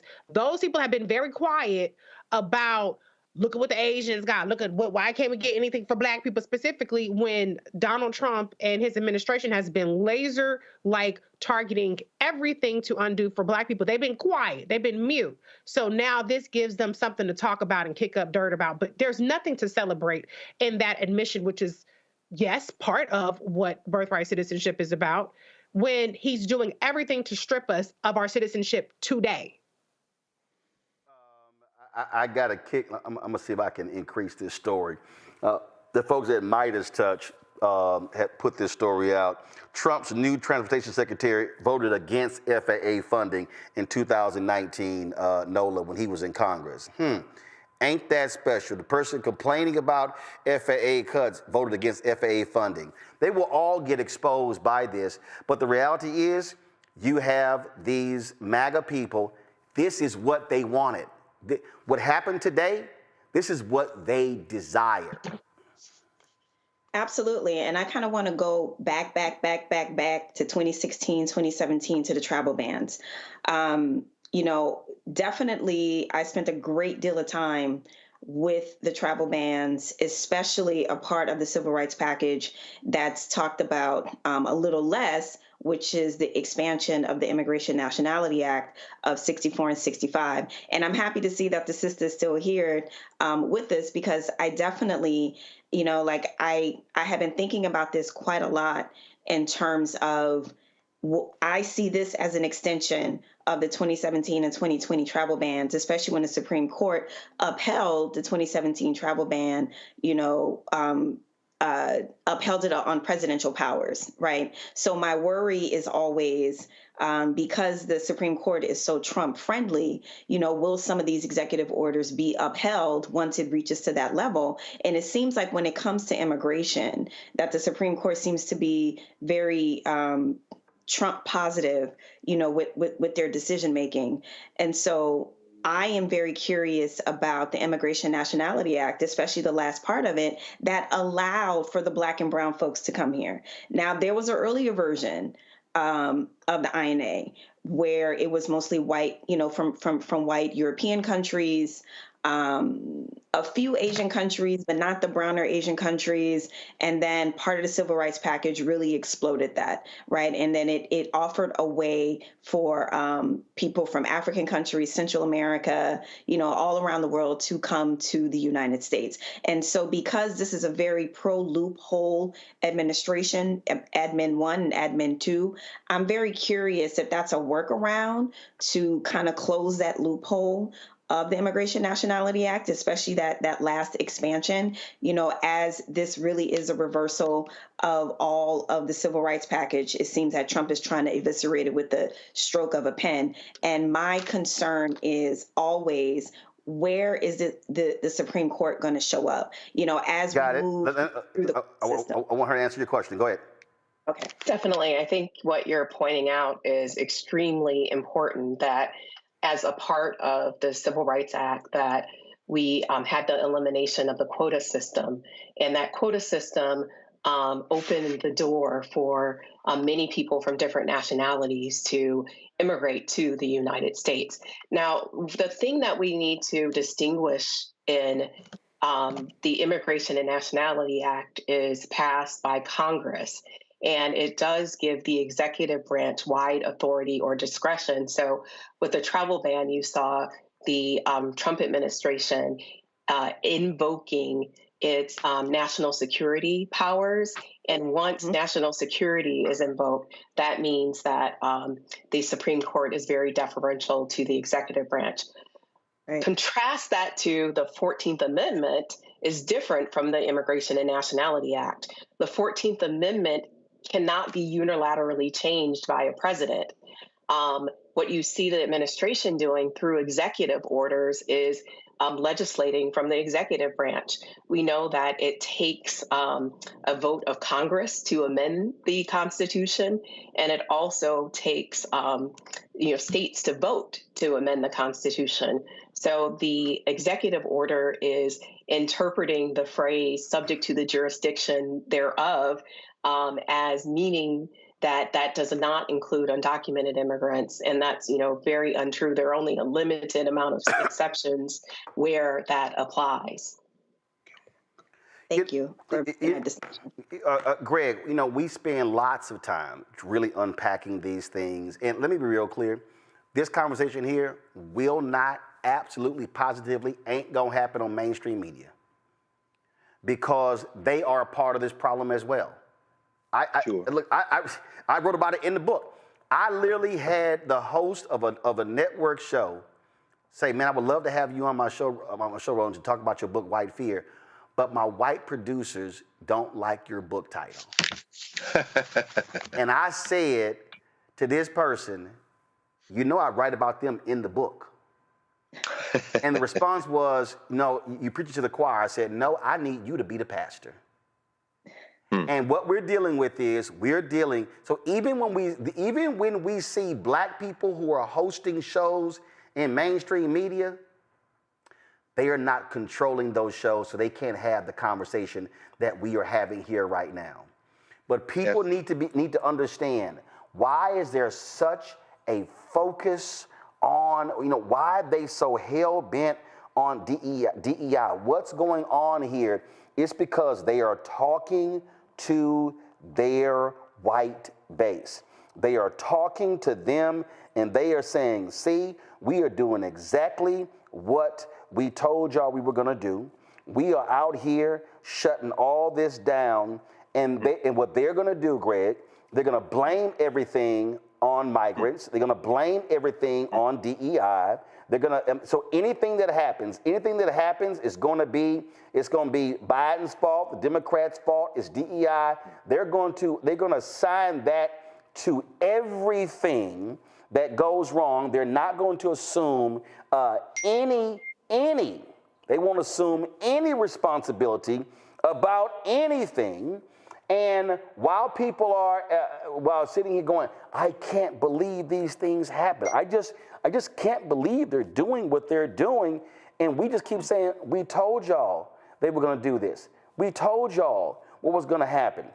In fact, this has been going around here. Let me show this here before you comment. They sent this memo around. This is from the Defense Intelligence Agencies to the DIA workforce. It says that the DIA will pause all activities and events related to agency special emphasis programs effective immediately and until further notice. Additionally, special observances hosted throughout the year by the command element, directorates, and special offices are also paused. Look at right here. There will be no Martin Luther King Jr. birthday celebrations, even though that's federal law. Nothing for Black History Month. Nothing for Women's History Month. Holocaust Day, Days of Remembrance, y'all out. Asian American Pacific Islanders Heritage Month, forget about it. Pride Month, sorry gay folks, you're gone. Juneteenth, yeah, ain't gonna happen. Women's Equality Day, forget about it. National Hispanic Heritage Month, National Disability Employment Awareness Month, hell no. National American Indian Heritage Month, nope. Now you see it says the pause will not affect the federal holidays. Oh, but you notice you don't see Columbus Day on here, Greg. Well, I mean, you know, and the irony is Columbus wasn't white. I mean, you got Cristoforo Colombo, you know, an Italian, you know, being financed by Ferdinand and Isabella to go do an adventure, but we won't even get into that. Yeah, but remember, when the Italians came here, they treated them badly until they assimilated to the point where they considered them to be white. Exactly, and we can't. You see, we should have been killed. We couldn't be killed, so they had to. I mean, we go back again. And I'm glad the Sister McAndrews is here because she knows this stuff, you know, as well as better as anybody. You know, it's Federalist 54 and 55. This is Alexander Hamilton arguing: are they people? Or are they property? As Future would say, they are both at the same damn time. So you know, they've always had a problem with us. They couldn't kill us, but you know, they absolutely have to cling to this, as Gerald Horne says.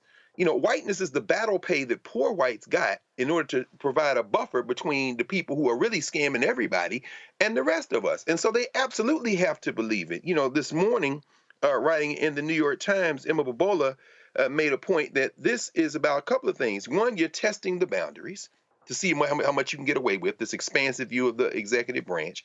And more importantly, when it comes to this birthright citizenship, which is only about 20% of the countries in the world still use birthright citizenship.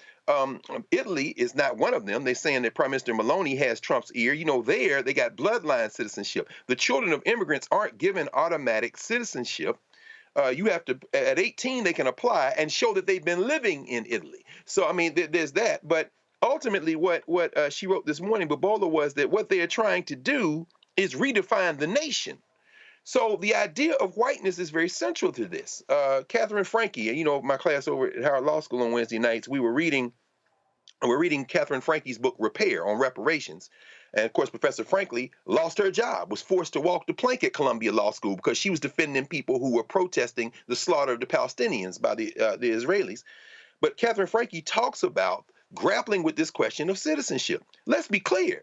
There's no constitutional definition that extends to everybody until Reconstruction. You know what Professor Kermit Roosevelt, and we interviewed him on the Black Table. We have a session of that at the Black Table. Kermit Roosevelt wrote a book called The Nation That Never Was. He says, from all intents and purposes, the United States that we talk about began in Reconstruction. As you have said many times, it is, you know, George Washington, James Madison, you're not my dad. I don't give a damn about them founding fathers. So what it comes down to is this. The fight over citizenship is the fight over defining what it means to be a member of the community called United States of America. And the federalism that is triggered by having a 14th Amendment, meaning the 5th Amendment now applies to the states, as we heard Sister McAndrews say, trying to address with Dred Scott, opens up another can of worms that trails back to that 14th Amendment. And this is where I'll end with this question, Ms. McAndrews. I know this is something that y'all talk about a lot, legal scholars, lawyers, constitutional lawyers in particular. when we see, for example, I think it was 1898 or 1899, there was a case that was interpreting the second part of that line in the 14th Amendment. People born in the United States and subject to the jurisdiction thereof. They're saying that these children of Asian immigrants are subject to the jurisdiction of the United States because their parents came from somewhere else, but they were born here. Do you think, Sister McAndrews, that testing the legal boundaries of the 14th Amendment is as simple as reaffirming what the amendment, the plain language of the amendment says in the legislative history and the plain meaning? Or are these white nationalists, are they in a better position now, given how they've stacked the federal judiciary, particularly the Supreme Court, but also that funky Fifth Circuit Court of Appeals? They probably filed this case in Texas, try to push it to the Supreme Court, to try to really get a bench that might interpret that subject to the jurisdiction thereof in a way that could shrink the meaning of birthright citizenship. How are y'all grappling with that at this stage? And should we really be paying close attention to that? Well, I think definitely we should pay close attention to it.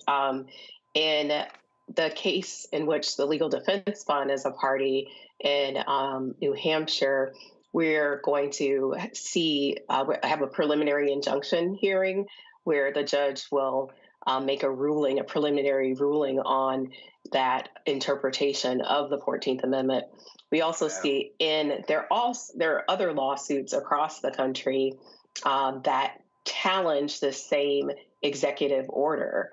And in Washington, in January 23rd, there's an opinion that I recommend that you read by the judge issuing a temporary restraining order against this executive order that is at odds with the administration's interpretation of the 14th Amendment.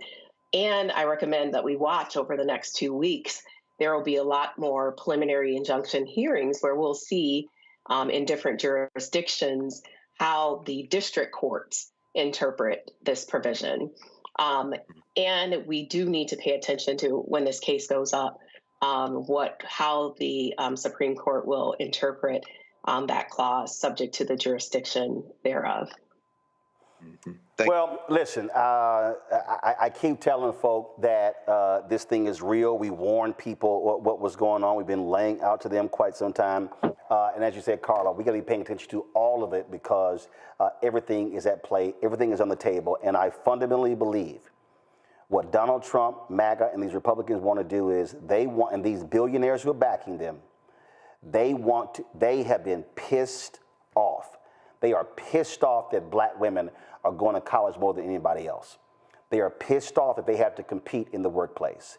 They are pissed off that there are actual civil rights laws that have been backed up by Supreme Court precedent and federal judges. They are angry about that. They can't stand what the Fifth Circuit what the Fifth Circuit did during the civil rights movement under those federal judges. They can't stand any of that, and they want to completely. Look, they already said, let's try to destroy as much as we can the Voting Rights Act. We know Clarence Thomas and John Roberts would love to totally get rid of the Voting Rights Act. But they also, you see the right target in the Civil Rights Act of 64, they want all of that to be erased, and they're angry that that has led to where we are today. So we appreciate it. Thanks a lot. Thank you very much. Thank you. Folks, we are still waiting for more information regarding this crash. The FAA has dropped some information. We've seen the photos of the pilot, the folks of both planes as well. And see, while all of that was going on, then we had all this mayhem that was going on Capitol Hill, U.S. Senate hearings. And I'm telling you, all these things are together. Donald Trump does not want the public to hear the crazy, outlandish conspiracy theories, lies being told by the people who he wants to put in power to run the FBI. Kash Patel is a grossly unqualified nutcase. And for Trump, that's perfect. He's a perfect person to lead the FBI. Oh, Tulsi Gabbard, she made excuses for Russia and Assad. That's all she's done. Her hearings were taking place today as well. Then, of course, you had Robert F. Kennedy Jr., who believes in this theory that black people, we're just superhuman beings.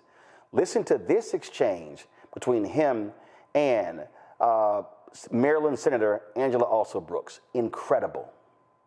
You said the following, and I quote, "We should not be giving black people the same vaccine schedule that's given to whites because their immune system is better than ours." Can you please explain what you meant? There's a series of studies, I think most of them by Poland, that show that to particular antigens that blacks have a much stronger reaction. There's differences in reaction to different products by different races. So I have 17 seconds left. Let me just ask you then. So what different vaccine schedule would you say I should have received? What different vaccine schedule should I have received? I mean, the Poland article suggests that blacks need fewer antigens than this is so dangerous. You get the same measles vaccine. Mr. Kennedy, with all due respect, that is so dangerous. Your voice would be a voice that parents would listen to. That is so dangerous. I will be voting against your nomination because your views are dangerous to our state and to our country. Y'all know what's a trip? How many black people in Poland? Second of all, here's what's really crazy about what the hell he was talking about. If he believes that black people respond differently to drugs, shouldn't you have federal studies that focus on black people to see if they're different than white people and others? Oh, I'm sorry. They got rid of all of those things because that's DEI. Okay, that was hilarious. Yeah, that was hilarious. Roll the other sound bite from the Kash Patel hearing. That was insane. Just roll it. I'm looking at you. You're talking to me. No, look at them. I want you to look at them if you can, if you have the courage to look them in the eye, Mr. Patel, and tell them you're proud of what you did. Tell them you're proud that you raised money off of people that assaulted their colleagues, that pepper sprayed them, that beat them with poles. Tell them you're proud of what you did, Mr. Patel. They're right there. They're guarding you today. Tell them how proud you are. That's an abject lie, and you know it. I've never, ever accepted violence against law enforcement. I've worked with these men and women, as you know, you glorified it in song, and I did not make a single dime out of it. In song. Well, let me. How about you ask them if I have their backs, and let's see about that answer. Let me ask you this. Did you say that the FBI headquarters should be shut down and reopened as a museum of the deep state? Mr. Chairman, are we allowed to go an extra time? Let's see. You get a second round.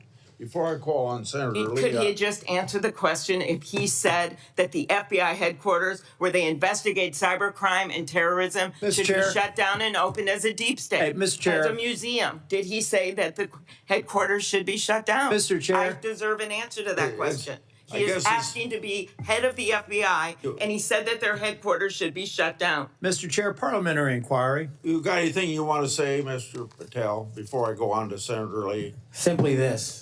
If the best attacks on me are going to be false accusations and grotesque mischaracterizations, the only thing this body is doing is defeating the credibility of the men and women at the FBI. I stood with them here in this country. In every theater of war we have, I was on the ground in service of this nation.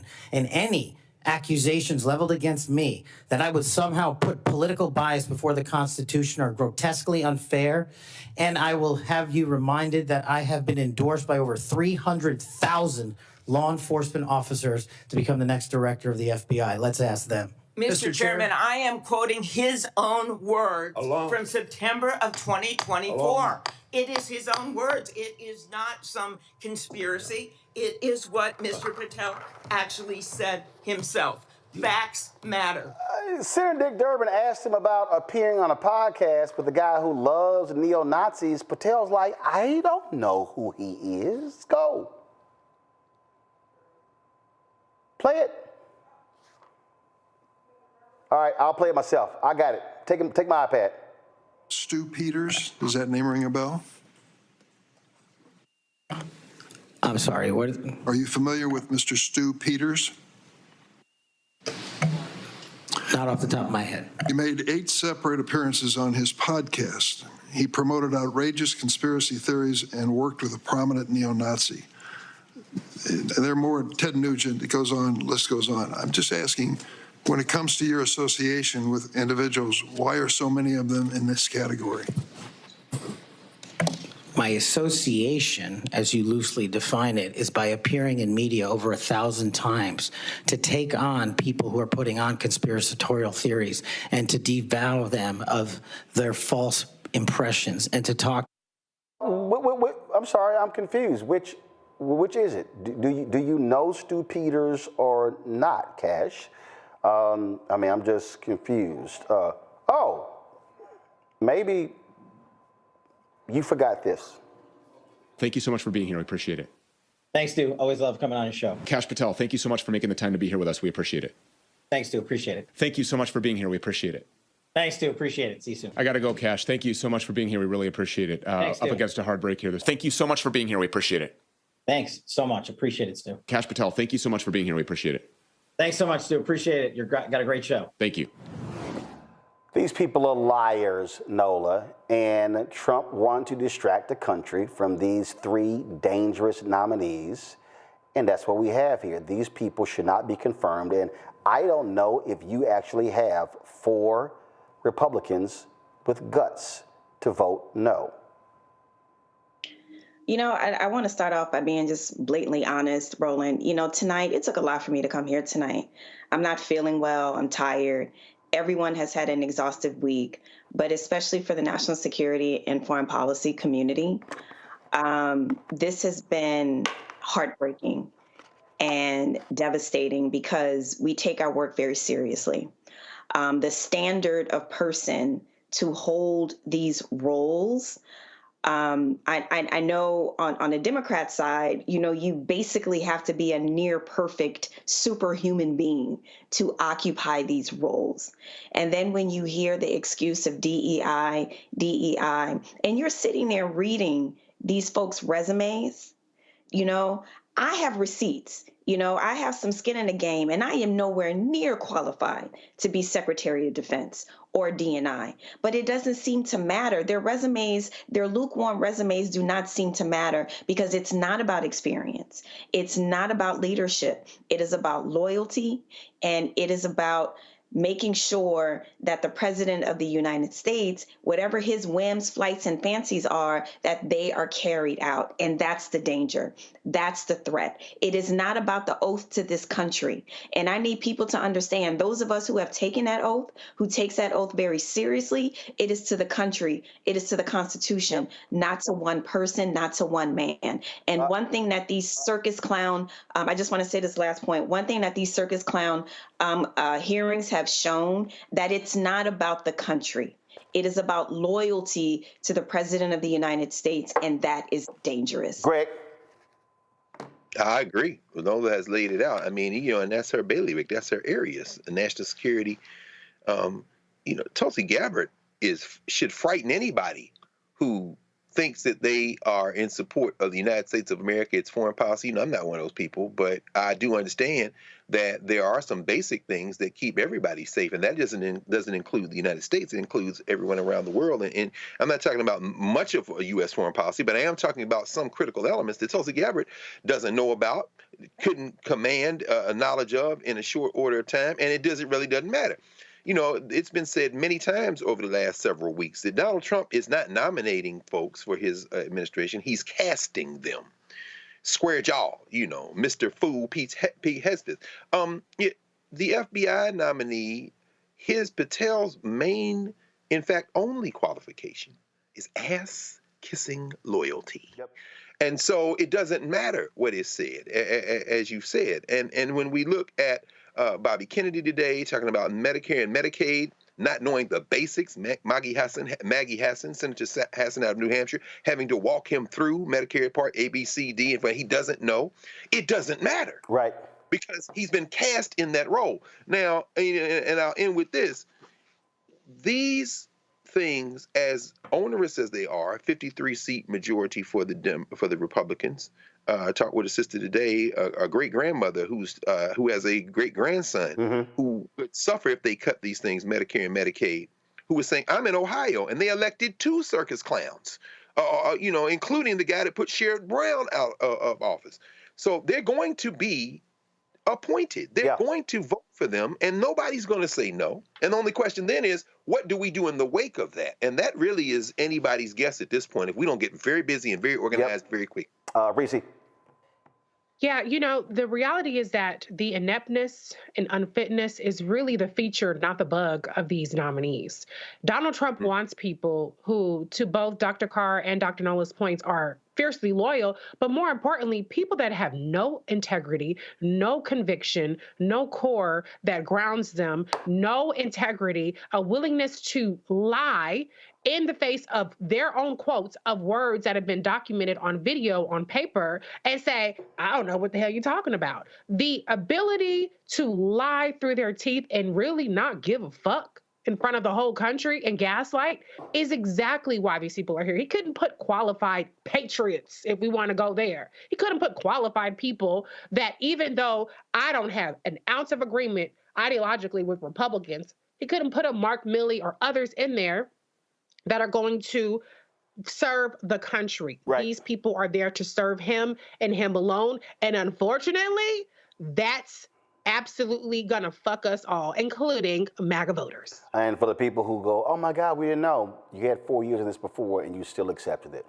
Folks, we talked about at the top of the show, again, how they're so focused on DEI, and you have corporations who are following right behind, getting rid of their programs. You're not gonna see next month Black History Month ads. You're going to see all these companies they're running. They're literally canceling speeches of people as we speak. They're not even holding their programs because they don't want to run afoul of Robbie Starbuck and Donald Trump. Well, you've had a lot of folk talk on social media about the need to boycott, specifically Target. When Walmart made their decision more than a month ago, people were saying, you know what, Walmart should be boycotted as well. Well, organization called, they go by Strike for All on Twitter. They announced this beginning February 1st, a boycott of Target. It says boycott Target only by minority owned. We Are Somebody is a coalition building organization for the working class. They are wearesomebody.org. We're using the hashtag boycott Target, the organizer of the group. Nina Turner, who joins us right now. Nina, so let's talk about this here. The basis of the boycott obviously is targeting, no pun intended, Target for pulling back on DEI. But what's the goal? What's the outcome? What do you want to achieve with this boycott? Really to awaken the sleeping giants, to let corporations such as Target understand that they cannot just play in our faces. Certainly Target has enjoyed the bounty of pretending like they cared about diversity, equity, and inclusion. And as soon as the Trump administration comes in, they abandon the whole thing. I mean, this is really corporations bowing to bigotry. And as you named Walmart, we got McDonald's, we got a whole host of them. So folks, that if they want to boycott all of them, let's have at it. But we must have a target here, and that pun is intended to make sure that we shore up as we continue to boycott across the board these companies that don't show respect. And this is bigger, Roland, than just DEI. As you were talking about in the last segment, we have a president that instead of apologizing and taking in the sensitivities of the families and friends and co-workers who lost folks in that crash, he wants to blame it on DEI. Not acting as if he has any common sense whatsoever. That was very unpresidential and very heartless. And the notion that somehow DEI is responsible for what happened during that crash is outrageous. It is code for being anti-Black, for being a bigot. And once you are anti-Black, you really don't care about any other marginalized group. So we have got to push not just against Target, but other corporations that have, again, reaped the bounty of pretending like they care about DEI, but they really do not. When I asked in terms of what is the goal of it, I thought about, let me set it up. When I study Operation Breadbasket, which came from Reverend Leon Sullivan, and then Dr. King and SCLC adopted it, they had a 6-point strategy in terms of how they approached these things. I'm familiar. And so these are the 6 points. And so they talked about information gathering, committee evaluation, negotiation, education, economic withdrawal, agreement, covenant, and monitoring. So there's always an end result. So you launch a boycott, like what do we want to happen for it to end or to achieve? So what do you want Target to do? So if Target says, hey Nina, I will meet with your organization and y'all say do this, and we won't do the boycott, or you need to do this, and we're not going to end the boycott till these things happen. What is that? Target needs to restore the program that they started or something very similar to that program to show that they are not going to bow to bigotry. Target is just one example. We are somebody, the organization that I am the founder and president of, have been talking about planning for boycotts across the board. This particular one that is laser focused on Target, as we know, organizations that are headquartered, activists that are headquartered in the same state where Target is, they launched, they went in front of the Target headquarters today and made sure that they understood that a boycott must happen. Our purchase power, we have power in our purchase, right. And we have got to let these corporations know that we are not going to tolerate them bowing down to bigotry. So Target in particular, they must restore the program that they found to be coveted and or something very similar to that program. Which program? The program of having Black-owned and minority-owned companies prominent in their stores. They celebrated that, Roland, as you know, and a lot of these companies started a focus on DEI shortly after the murder of George Floyd. And now you have a president that is threatening, just even on the federal level, threatening Costco as a private corporation to sue them because they're keeping their DEI program intact.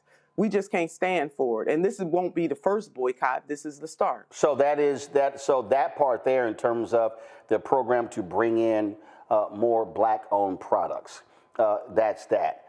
What else? Because Target also made some other announcements as well. So are you also being specific regarding those? So for instance, when they said how much they wanted to spend with Black-owned businesses every year. Now, Target is that shelf space is going to be lost unless we force them not to bow down to the Trump administration. Right. No. I got the shelf space. But what I'm saying is Target also announced, I know for a fact when we were going after them when it came to Black-owned media, Target also announced when it came, not only with the shelf space, that they were going to be spending $2 billion annually with Black-owned businesses. That expenditure is not just shelf space. That expenditure is also supply diversity program, advertising with Black-owned media, and other things as well. And so in addition, so the shelf space, that's one thing, that program. What I'm saying is, what are the other components, what are the other asks that you're making? Because again, when I talk about Operation Breadbasket, when they made it, they also made demands when they did that for companies to also invest money in Black banks. Is that one of your asks as well? So what are your, are there 3, are there 4, are there 5, and what are those asks so the public who you're asking to boycott knows what the ask is and what the demands are? Yeah, that's definitely part of it, but to be very much committed and not pushed off the square every time an administration changes. I mean, that is very important. So Target's word is not bond in this case at all. And so those people who believe in a conscious-minded type of justice have got to know that we are going to continue to push against them every step of the way. Right. I don't trust. I do not trust, because they so easily eased out of this. Roland, we can't trust that they're going to do any of these things. And obviously, I want to give an example. There are several Black-owned companies that have been out there. Author Frederick Joseph is one of them.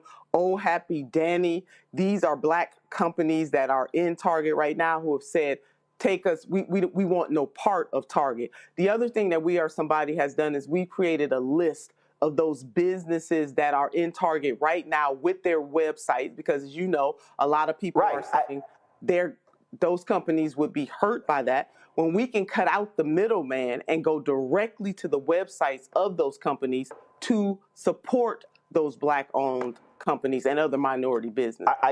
Again, and the reason I'm asking for specificity, because I just gave you no. But what I'm saying is no. But you brought up businesses with products on the shelves, and what I'm saying is, it actually goes beyond that. That's limited. Agree. And I'm saying, so for the purpose of the audience, so the ask of Target is keep and restore the program that expands the offering of Black-owned products on the shelves. That's one.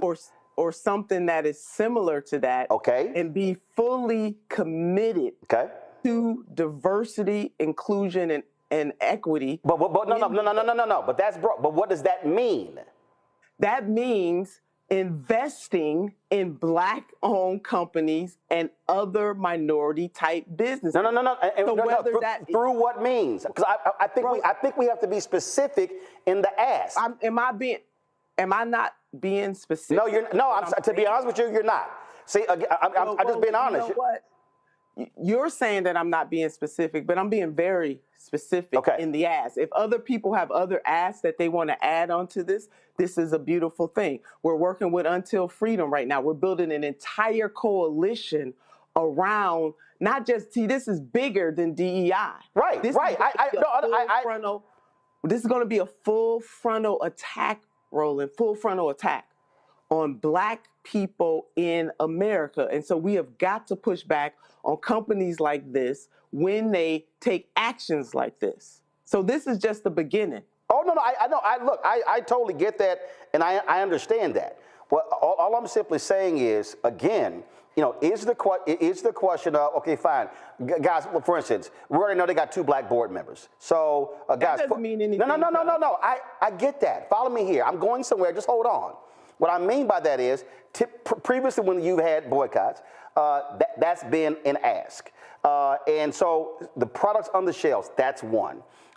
Is it anything related to HBCU initiatives, other businesses? Are we talking about, and again, for them to be articulating, because they announced, I think in 2022 or 23, that they said they had met their goal of the spending. It actually was $1.78 billion. I'm like, no, your press release said you're going to be spending at least $2 billion annually, and $1.78 billion ain't $2 billion. That's short $220 million. That money absolutely matters. And so I think, again, if there are 1, 2, 3, 4, 5, and when we are telling our audience and telling the public, here are the demands, then everybody is on the same accord, being very specific in what those demands are. And so that's why when I asked, okay, that one, what else? I got to ask you this here. So you've had Black-owned businesses, and I've talked to some of them who come out and said, hey, we're going to be hurt if there's a boycott. Are you saying to people, totally boycott Target, or are you saying, if you go to Target, only buy those Black-owned products and nothing else? What are you saying? Because that's also part of the conversation, and people have been asking on social media. I get that. Totally boycott. You can't have boycott Target. Got it. To be honest here, a lot of folks are not going in the stores just for that. You would have to have an awareness that those Black-owned companies are actually in the store. What usually happens, Roland Martin, is that people go in there, they're shopping for other stuff, and they happen down the aisle and they see this program. We got to be honest about that. If you go into Target, you're going to pick up some toilet paper, some chewing gum, or something. You're not just going to go in there and buy from those Black-owned companies and walk out of that store. So here is, I'm showing you this here while you're talking. Hold on, I'm going to let you finish. I'm saying while you're talking, I'm showing here. So Target, this is their Black History Month page on their website, where they also have on here this category, shop all Black-owned or Black-founded brands. So keep going. And matter of fact, hold on. I think I just saw, wait a minute, let me go back. I think they've got Tamika Mallory's book. No, that's her, that's Kiki Palmer. I was trying to see whose book they have on the home page here, but go right ahead. I mean, they're just playing in our face with this. So they making this a novelty, Roland. We cannot allow ourselves as Black people just to be a novelty here. That is vitally important. And that is why, no, total boycott. And folks who want to support those Black-owned brands can go directly to their website. Right. If they, and we've made a list of all of those Black-owned brands with their website. So we've taken all of the hard part out of it so they can go directly to them. Questions from my panel. Let me first start with you, Reese. Go. Roland, you actually stole my question because the logo, I thought it was just a boycott of Target, but with the kind of exception of buying Black brands there, but you clarified it. Nina, can you just tell us the logistics? Like, when does this start? Is it starting yesterday? Is it starting at a particular time? Do you have a specific time frame? And how do you guys plan to measure the traffic or targeting certain areas? I'm just curious about more details about the plan of action. Yes, it starts on February the 1st. One of the reasons why some people have already started, already. I've talked to several people in some of the reports that some folks in the Black community in particular have said they are not shopping at Target. One of the reasons why we decided for February 1 is to give time to be able to organize and for my organization to be able to put out the organization and pick up the steam that we have. So that's February 1. That's coming up this weekend. And we're getting the information out as much as possible. There have been several national articles written about this. And in particular, there are people right there, in Minnesota, right at the headquarters, who protested this morning about a total boycott of Target. So it's not just we are somebody. It is the people right there in that state where Target is saying we must totally boycott them. Noah? Nina, I wonder if you know if there are any organizations that are actually trying to counter Target in terms of have our own Black Target, essentially, because it's one thing to boycott, right? But then it's another thing for us to have our own, like you said, it's very difficult to walk into Target and not buy that toilet tissue or buy that gum, all the stuff they have lined up around, the register on purpose, right? And then also you're going to stop at Starbucks, so it's like all these things that are designed to keep you spending money. Do you know of any plans to where we can go beyond the boycott and essentially have our own Black Targets and Walmarts? No, I love that question. And I don't know of any specific group right now, but you're broadening this discussion in a way that I'm so glad to see. Again, as I was saying to Roland, this is bigger than DEI, and I want people to see beyond that. The Black community has got to shore up our institutions so that we're not always under threat. When big corporations like this bow down to bigotry, we have got to have our own. Now, we don't totally have our own right now. We have some here and there, but we could we don't have a type of Target right now, but that doesn't mean that we can't have one. And so I am hoping that this starts a broader movement that not only do we shore up the institutions that we have, that we do then create our own Target, if you will, and other outlets like that, so we don't fall prey or victim to corporations when they decide to do something like this. The Black community has been expendable for too long in the United States of America, and we must mount up and organize in ways that don't leave us as vulnerable. And so I'm calling any individual or organization that has ideas that they can lend to help this effort beyond DEI. Greg? Thank you, Roland, and it's always good to see you, Sister Turner. Thank you. I think what you said there at the end really kind of began to answer my question in terms of coalition building within our communities. Glad to hear you say you're linking with Until Freedom. I know there's a website, blackdoctor.org, which is a pretty extensive list of Black grocery stores around the country and co-ops where some of those products might consider being placed. So I'll leave that aside. You've answered those kind of things. I would perhaps raise another thing. And again, your to-do list is already listed to infinity. So one other thing, perhaps just for you to maybe comment on, and maybe somebody else could pick this up or add. And I know you want more hands in this struggle, and we all need to be there. Any thoughts on We see these Robbie Starbucks and these clowns like this who, buy some stock and get involved in this. Any thoughts about the possibility of folks maybe trying to become micro investors and show up at the stockholder meetings? I know that's often in the offing, and maybe try to take a page from their playbook in terms of how we approach these corporations. Absolutely. I definitely love that idea. There's some talk all the way around. I don't want to jump on other folks' stuff, but I've been having conversations with people who have been thinking in that way, because the only thing that these corporations understand is the almighty dollar. And so there is power in our purchase, and a boycott is just simply consumers going on strike. And we got to let them know, you can't treat us like this. We going on strike, and we can go elsewhere. And the other beautiful thing is that we have so many more options than generations before us have had to be able to show that type of strength. We are not as limited.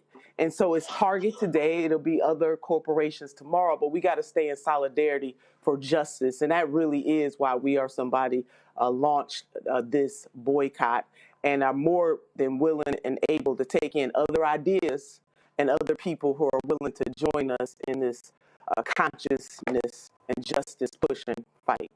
The graphic that y'all have on social media, go to my iPad, it says boycott Target only by minority owned. Are there non-black groups who are a part of this, who are fighting this? And if they're not, why should this be only by black owned instead of minority owned? Are there Latinos, Asians, others who are standing with black folks on this? Yeah, I mean, the action that happened today in Minnesota, the LGBTQ plus community stood side by side with the organization Racial Justice Network. I do believe, Roland, as this picks up more steam, that we will have others who will join on to this. The reason why it is important to identify anti-black racism, because as we know, linked to anti-black racism is a type of bigotry and racism against other marginalized communities. So this burden should not just fall on black people, but when we look at deep-seated liberation in the United States of America, it is usually black folks who are the conscious. Oh, no doubt. So yeah, we need other folks to join. But here's my whole point, and I totally agree with that, but I need other people speaking up and standing up, because unfortunately what has happened is we have carried the water, we have been the sharecroppers, we've actually carried the burden, and other people have benefited financially as a result of us doing it. And so I would hope that other groups, other non-black people who have been benefiting from this, staying with us and are as vocal on this when it comes to it, because they benefited far too long from our work. Agreed. Absolutely. All right, folks, go show the graphic again. Go to wearesomebody.com, wearesomebody.org. I'm sorry, wearesomebody.org, wearesomebody.org for more information on this boycott. Nina, we appreciate it. Thanks a lot. Thank you. Folks, I want to. I saw something earlier today, and it always amazes me when I hear these Fox News people talk about DEI, who's not hired. And I swear, Ainsley Earhart is one of the dumbest people I've ever seen in my life. If y'all want to talk about unqualified, this is called getting the job because you're a white woman with blonde hair. This is also the woman who Sean Hannity is going to marry. Listen to what, that ain't it, listen to what, y'all don't have it, the Ainsley Earhart clip? All right. I saw this clip today, y'all, and my Lord, I said, I can't believe this. Y'all, so they were having a conversation this morning on Fox News, and they were talking to a former, we got it now? Thank you. All right, well, okay, well, we got it. Just play it.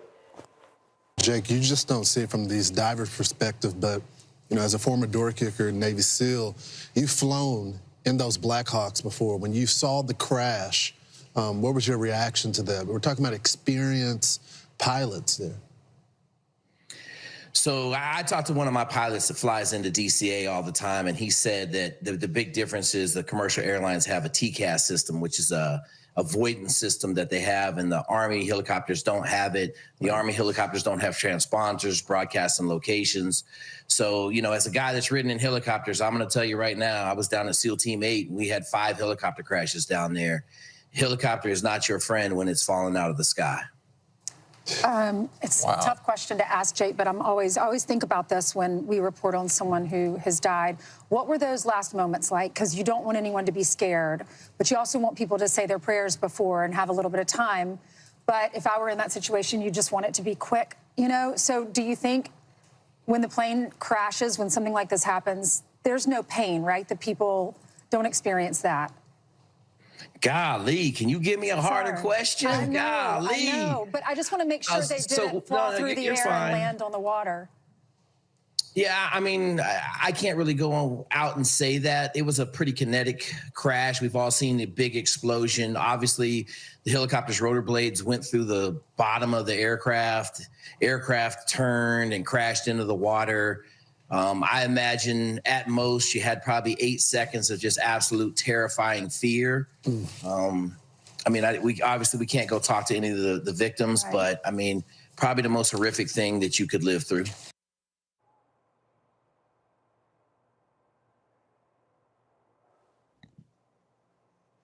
Live through? What the fuck is he talking about? All of them. What are any of them talking about? Can you explain? Can you explain to us what it felt like in their final seconds? He's alive. He can't tell you what.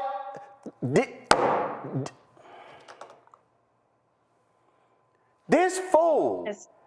DEI. This fool. I just want y'all need to fast forward the clip. Fast forward the clip to when she started talking. Because I got to play it again. Because I just need y'all to understand. This is the idiot who's one of the 3 co-hosts on Fox and Friends. This is the place where Peter Hegseth was before he became Secretary of Defense. He was a host of Fox and Friends on the weekend. But this right here, I just want y'all to know, if y'all thought Brian Kilmeade was the dumbest one on that show, it used to be Steve Ducey. Then Brian Kilmeade became the dumbest one. Ainsley Earhart, it ain't even close, is truly the dumbest fool on television. And these white folks at Fox News should never talk about qualifications and smarts and anything. Roll it again. A little bit of time, but if I were in that situation, you just want it to be quick, you know? So do you think when the plane crashes, when something like this happens, there's no pain, right? The people don't experience that. Golly, can you give me a harder question? I know, Golly. I know, but I just want to make sure they didn't fall through the air and land on the water. Yeah, Stop. I want to make sure that they didn't fly through the air and land on the water. Y'all actually fast forward a little bit more, because right before that, she said something about, did they have an opportunity to say a prayer? Say their prayers.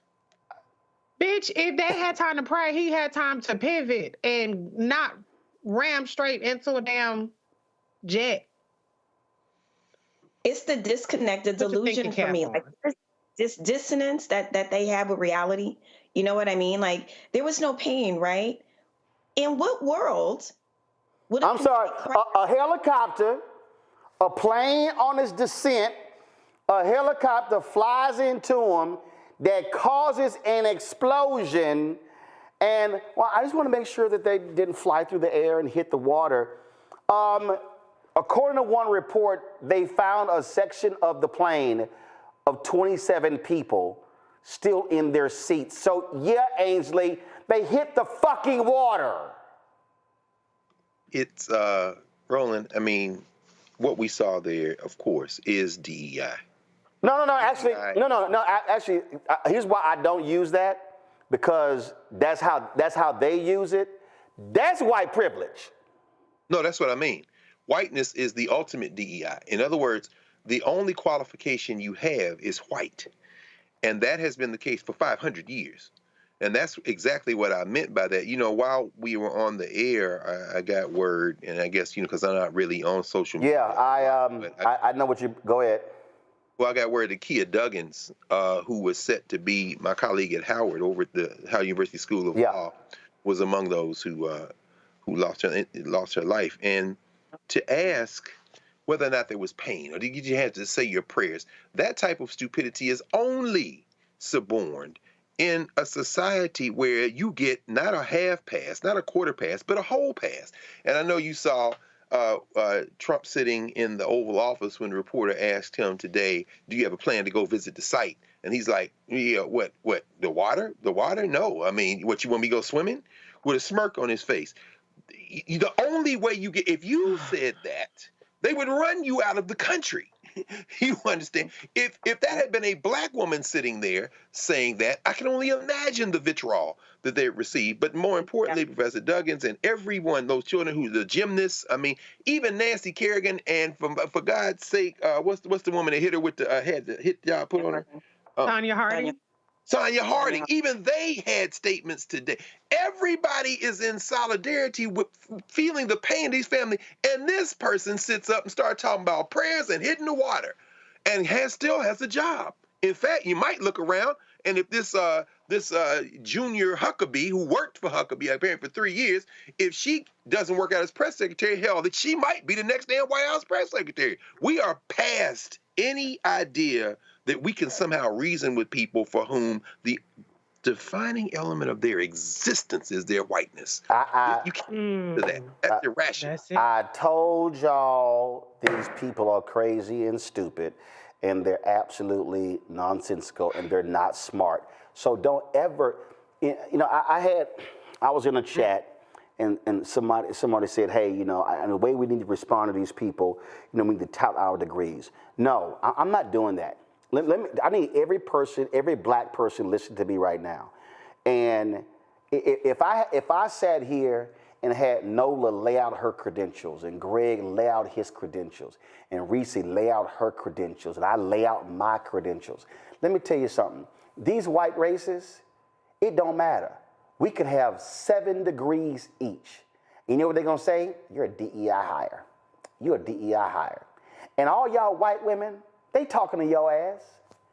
When the fires broke out, that white woman who was a fire chief in Los Angeles, they call her a DEI hire. You know why? Because she a lesbian.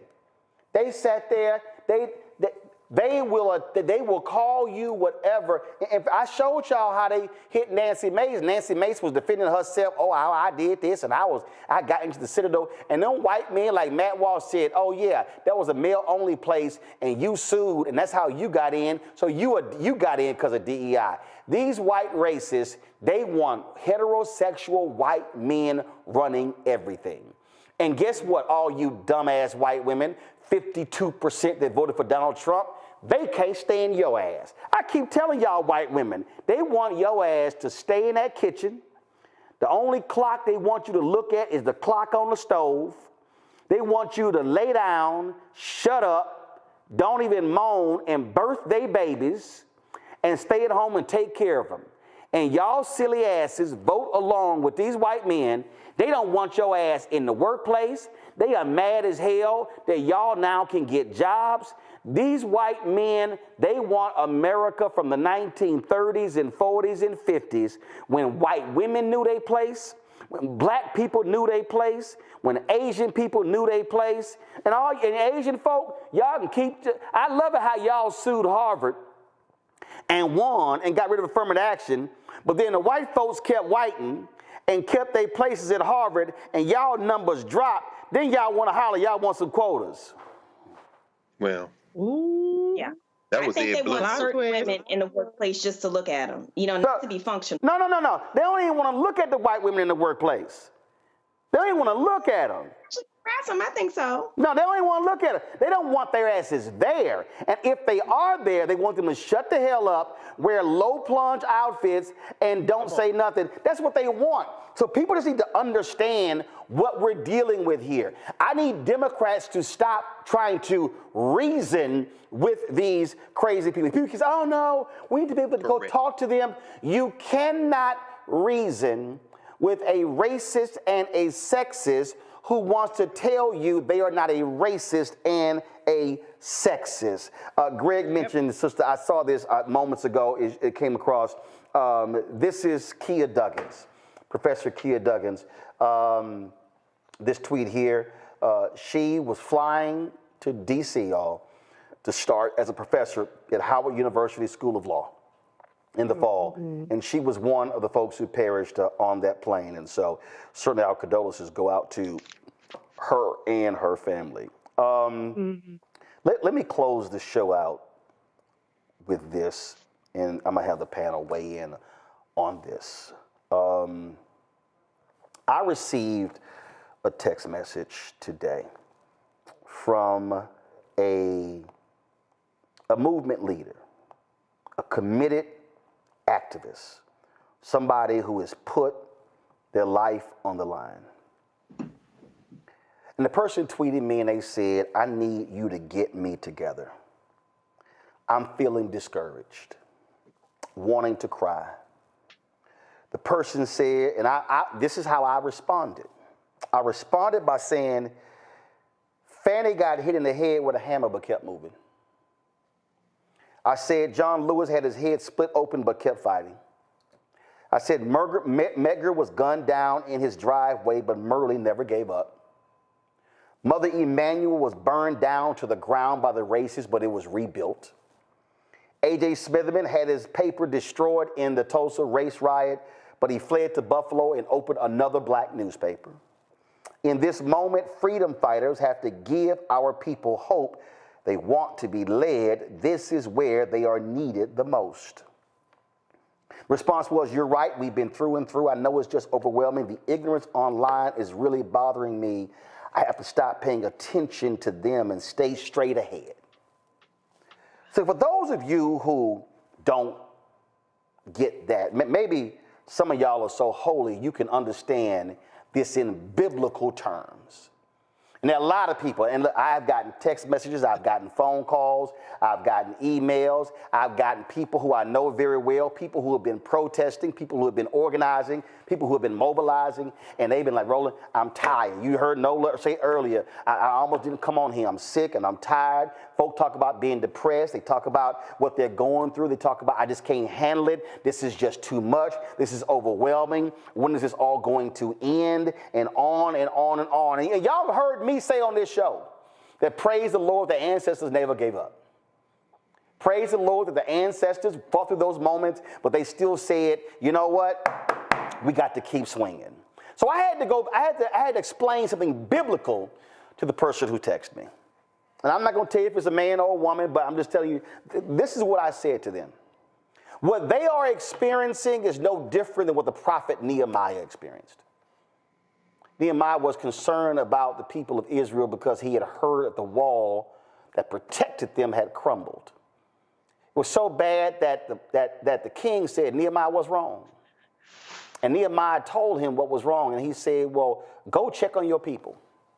Nehemiah then went to go check on the people, and then he discovered the destruction of the wall that was around the people. So Nehemiah surveyed the destruction, came up with a God-inspired plan of action, and then went to the people and then told the people what the plan is. Let me say it again. Nehemiah, depressed, despondent, examines the destruction, prays on it, comes up with a plan, goes to the people, and then explains what the plan of action is. The people's response to Nehemiah was, let us rebuild. And they begin to rebuild. And as they begin to rebuild, the haters begin to speak. You can go read Nehemiah 2, 3, 4. You will see where the haters are in there. And the haters said, y'all can't rebuild this wall. The haters said, y'all can't win back the White House. The haters said, y'all can't defeat them. But Nehemiah said, y'all, ignore the haters and keep building. Then the haters were like, oh, y'all are making progress with rebuilding that wall. And then all of a sudden, he said, the haters then said, oh no, we got to stop them from rebuilding the wall. So the haters began to attack them. And Nehemiah said, I need y'all to keep one hand on your weapon and keep your other hand building. It's literally what he said. What ends up happening? The people that actually rebuild the wall. Now remember, the wall provided protection to those who were inside.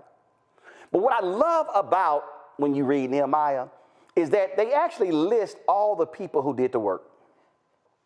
If you go through Nehemiah, they list by name.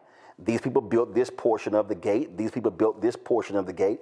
These people built this portion of the gate. And see, what I love about the plan of action was Nehemiah said, if you live on the north side, don't you worry about who's building on the south side. I need you to focus on building just on the north side. Because there's a whole lot of us right now who are in Charlotte and Houston and who are in Monroe and who are in Miami. And we so worried about who's doing what in Oakland, in LA, and San Francisco, as opposed to we ain't even paying attention to what's happening in our city, in our neighborhood, on our block, on our street, in our home.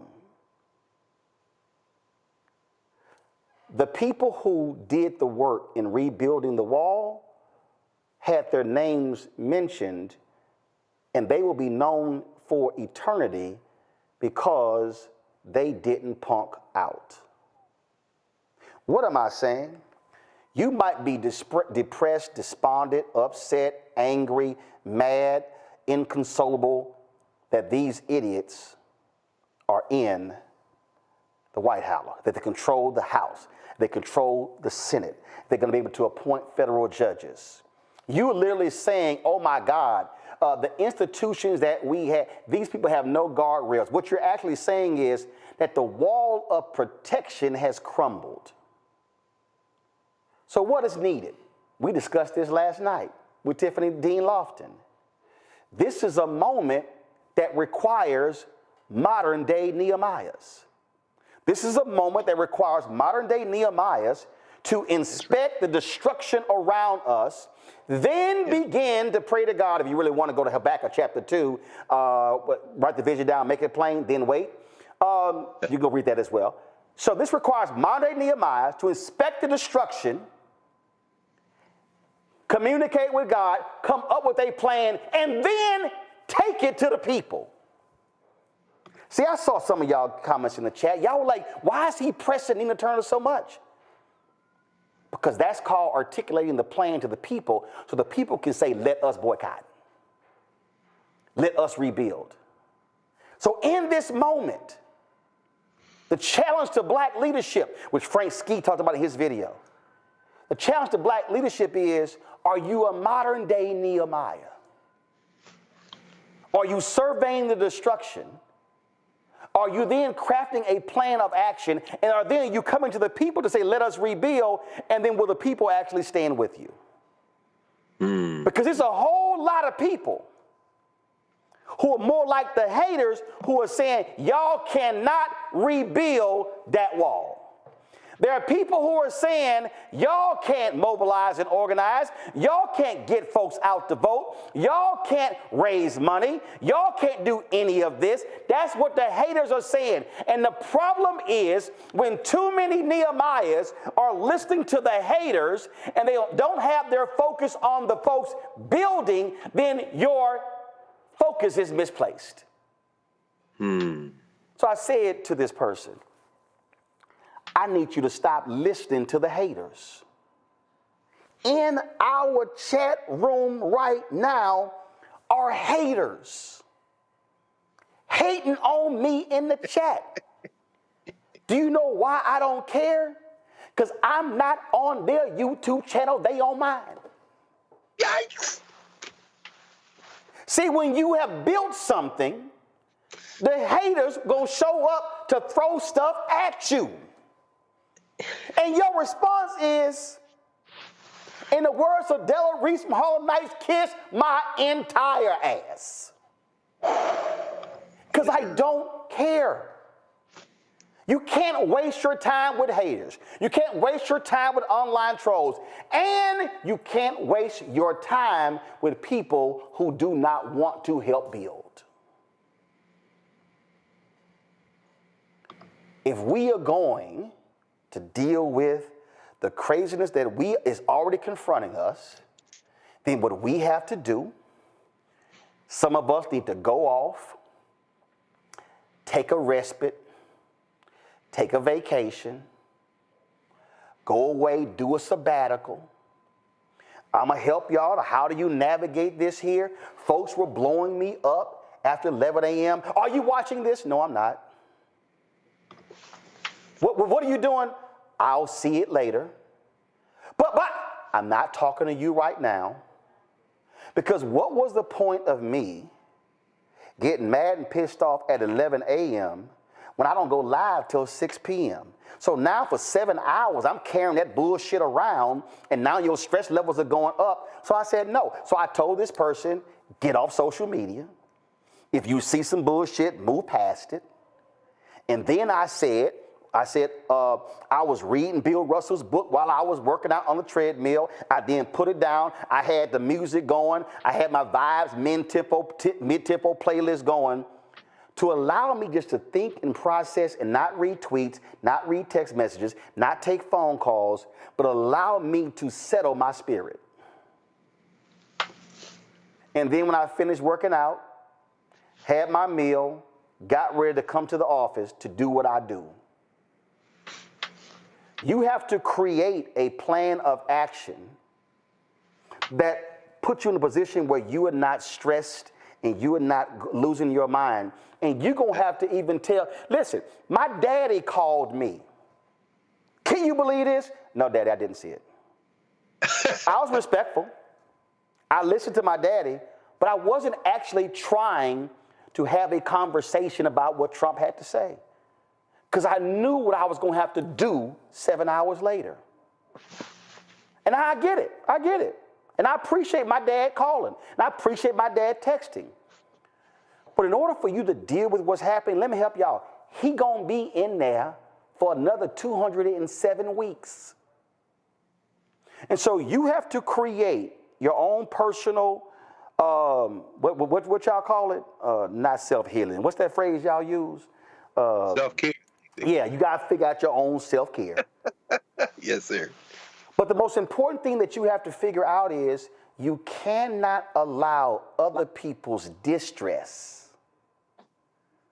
to drive your stress, because their distress and your stress prevents you from thinking and coming up with a visionary plan. This is not a moment that is new to black people. I saw this clip of a preacher from Abyssinian Baptist Church. Do understand, Abyssinian Baptist Church, historic church in Harlem. Adam Clayton Powell, Congressman Adam Clayton Powell was the pastor. But not only that, the German theologian Dietrich Bonhoeffer, who was a part of the group who had resolved to kill Hitler because of how evil he was. Are y'all aware that Dietrich Bonhoeffer actually studied black liberation theology at Abyssinian Baptist Church? Yes, he did. This is what the preacher dropped on the congregation on Sunday. I want you to know today that as we are launching out and as we are speaking truth to power, the first thing I want you to know that this battle is not solely ours, but this battle is also the Lord's too. You see, when you look here in this text and you look at what this scripture shares with us in Deuteronomy, as Moses is speaking to the children of Israel, he's reminding them that this battle is not solely theirs, but it's also the Lord's. That's why he tells them to be strong. That's why he tells them to be courageous. That's why he tells them not to be discouraged. That's why he tells them not to be afraid. It's because he wants them to know that this is also the Lord's battle too. Are we tired? Yes. Are we angry? Yes. Are we exhausted? Yes. Are we frustrated? Yes. Are we weary? Yes. Are we outraged? Yes. Are we determined? Yes. Are we resolute? Yes. Are we scared? Hell no. Hell no. We're black people. We're people of color. I ain't afraid of you. I'll take you out. Hell no. We are not afraid. We are not scared. We are not scared because we've been here before. This is not new to us. This is not our first trip around the sun. No, we've seen all these schemes. We've seen all of your tricks. And I want you to know that what goes around also comes around. Have I got any warriors in here today? Have I got any Martin Delaney's in here today? Have I got any Frederick Douglasses in here today? Have I got any Harry Tubmans in here today? Have I got any Sojourner Truths in here today? Have I got any fighters in here today? We ain't scared.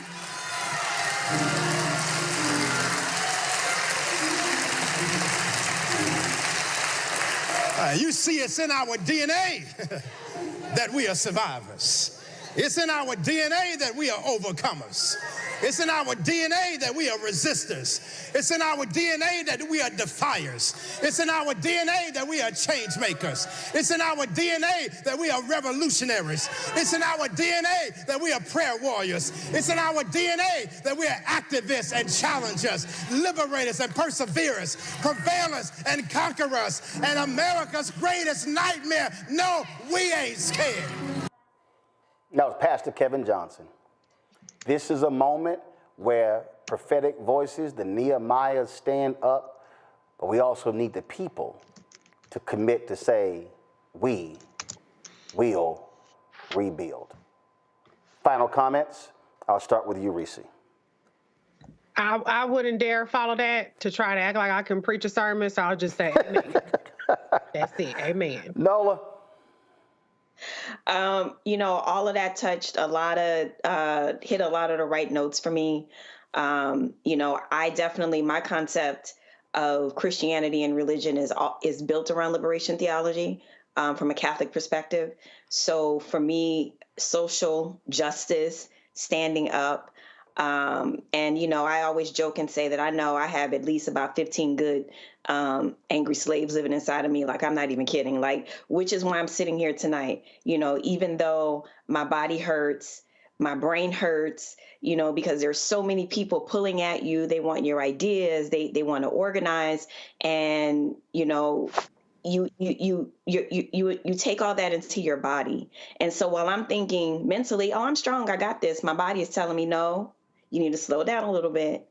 But tonight, after I do this show tonight, I am going to take a few days because my body is telling me, sis, you do need to slow down because I need to be ready for the fights that lay ahead. Greg?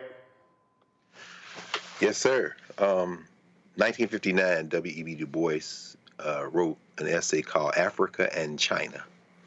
He had spent time with Mao Zedong.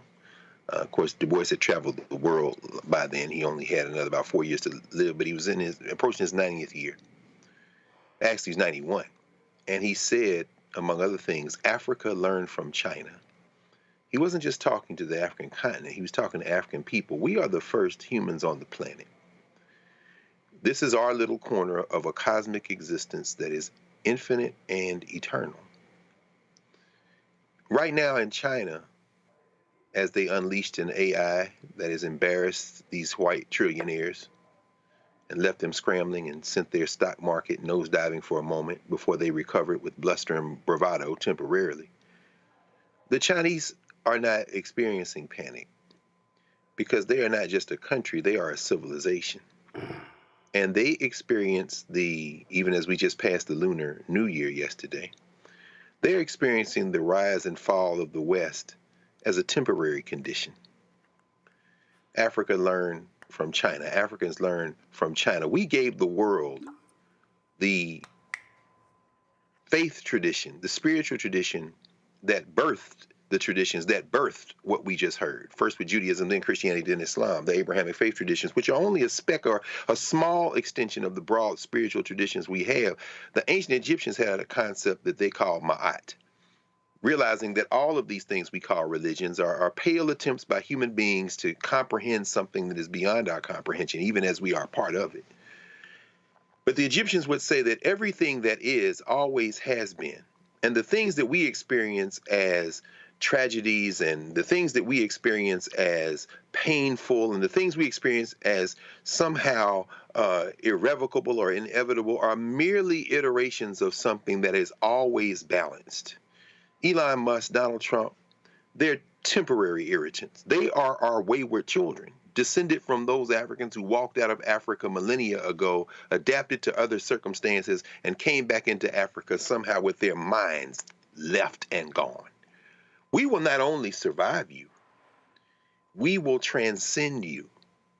And as long as we remember that we were the first, we gave birth to everyone else, and we will be here after everybody else is gone, we can retain the focus, as Sheikh Anta Job would say, the calmness to accept the facts as they are, draw on our long memory, not the one that begins with change, but the ones that begins with the first humans on the planet. And out of that, the solutions we bring will be the solutions that save not only us, but everybody else.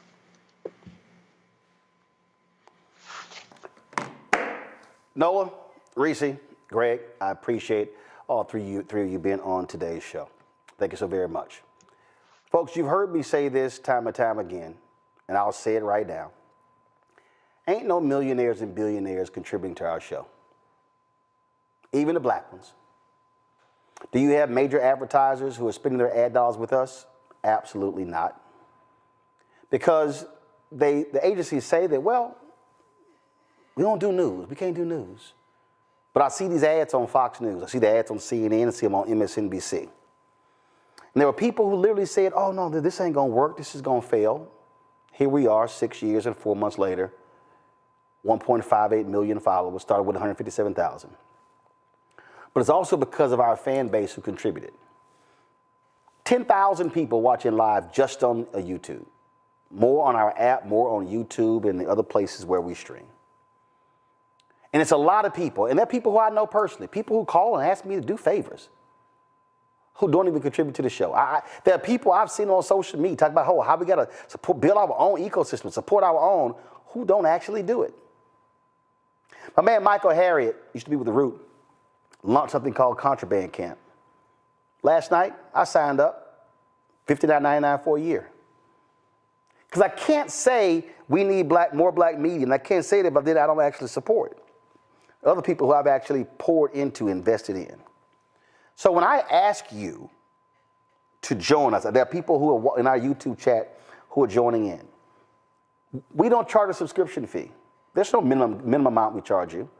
Because the goal that we wanted is for this to be open so people can be able to access it. I was walking through the Atlanta airport when I arrived on Tuesday and I left on Wednesday. And so many brothers and sisters stopped me and they said, man, I'm watching your show. I'm listening to the podcast. Thank you. Keep going, keep going, keep going. But y'all, I said all the time, we cannot keep going if we can't fund it.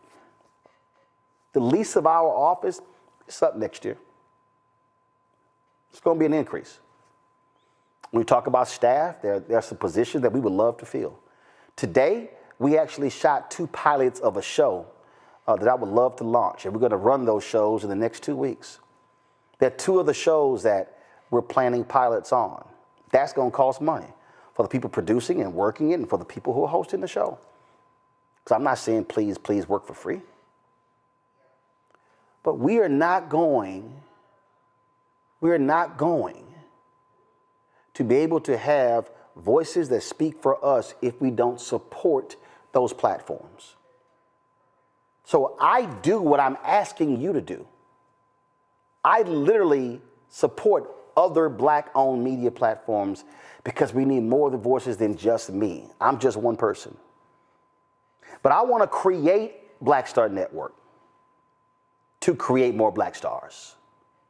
I want to be able for us to have 6, 8, 10 different shows hosted by millennial, Gen Z, and other Gen Xers.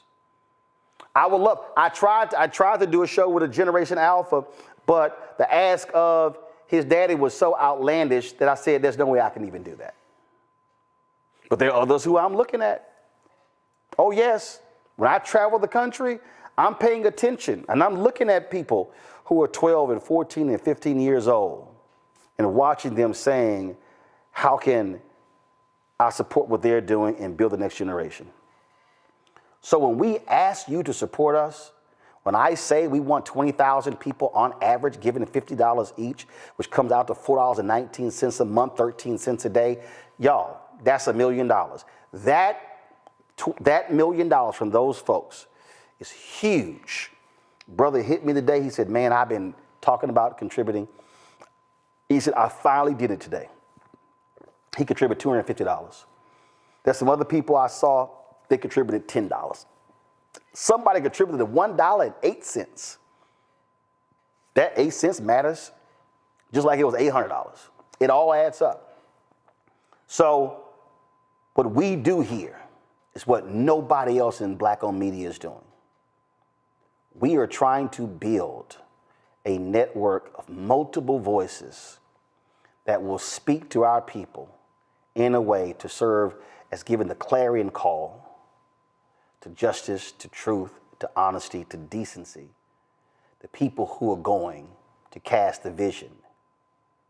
And we need you to say, like the people did to Nehemiah, let us rebuild. I would love for all the people who are watching, would love for today for us to raise $100,000. If 2,000 people gave $50, and there's 10,000 of y'all on YouTube right now, we hit that easy. You can't give us direct on the Cash App because they shut down our accounts. So you can use Stripe. This is the QR code.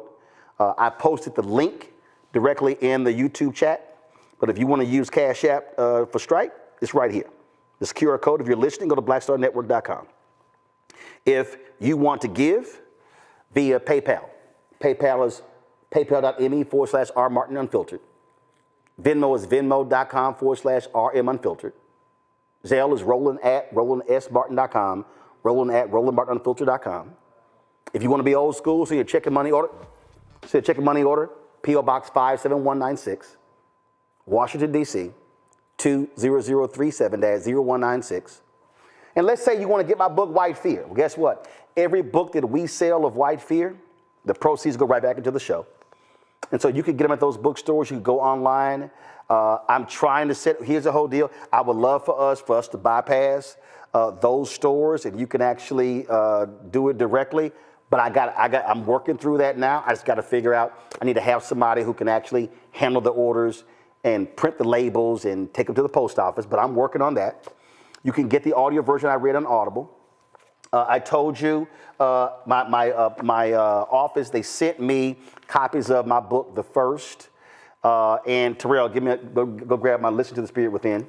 And I'm going to tell you about that in a minute. But if you want to get our merchandise, you can get our merchandise. So pull that up. If you want to get our shirts, our T-shirts, hashtag We Tried to Tell You, FAFO 2025. And also, Don't Blame Me, I Voted for the Black Woman. You can go to rolandmartin.creator-spring.com. I got an email from them. They saying, oh my God, your store is blowing up. And there are people out there, look, I know you've had some issues. They had some problem with one of their distribution centers. So we're working through that. But you want to go there, but you can go to blackstarnetwork.com to access our shirts as well, the other book. Then, of course, get my the listening book. Then, of course, you want to download the Black Star Network app. We would love to hit 200,000 downloads. Blackstarnetwork.com. Download on your Apple phone, Android phone, Apple TV, Android TV, Roku, Amazon Fire TV, Xbox One, Samsung Smart TV. And tomorrow, what I'm going to do is, so my office in Chicago, actually, they found these. So they found more copies of these actually in a closet. So I think they found about 100 copies of my book, The First. And I didn't even realize we had any copies. So my faith-based book I did, Listen to the Spirit Within, 50 Perspectives on Faith. They found about 70 copies of these. And so I'll have the number tomorrow, and then we'll have it available for you can actually buy these books as well. And like I said, I'm working on where you can buy White Fear direct, and I'm going to personally autograph those, but I just got to have somebody who can process the orders. So all of the money from these books goes back into the show. So understand what we're doing. Folks, this is a moment where we have to mobilize and organize and build our entire ecosystem, and media is a part of that. So we want you to be a part of that. So thank you so very much, and I will see you tomorrow right here on Roland Martin Unfiltered on the Black Sun Network. How? Black Star Network is here. Oh, no punch! I'm real revolutionary right now. Thank you for being the voice of Black America. All momentum we have now, we have to keep this going. The video looks phenomenal. See, there's a difference between Black Star Network and Black-owned media and something like CNN. You can't be Black-owned media and be scared. It's time to be smart. Bring your eyeballs home. You dig?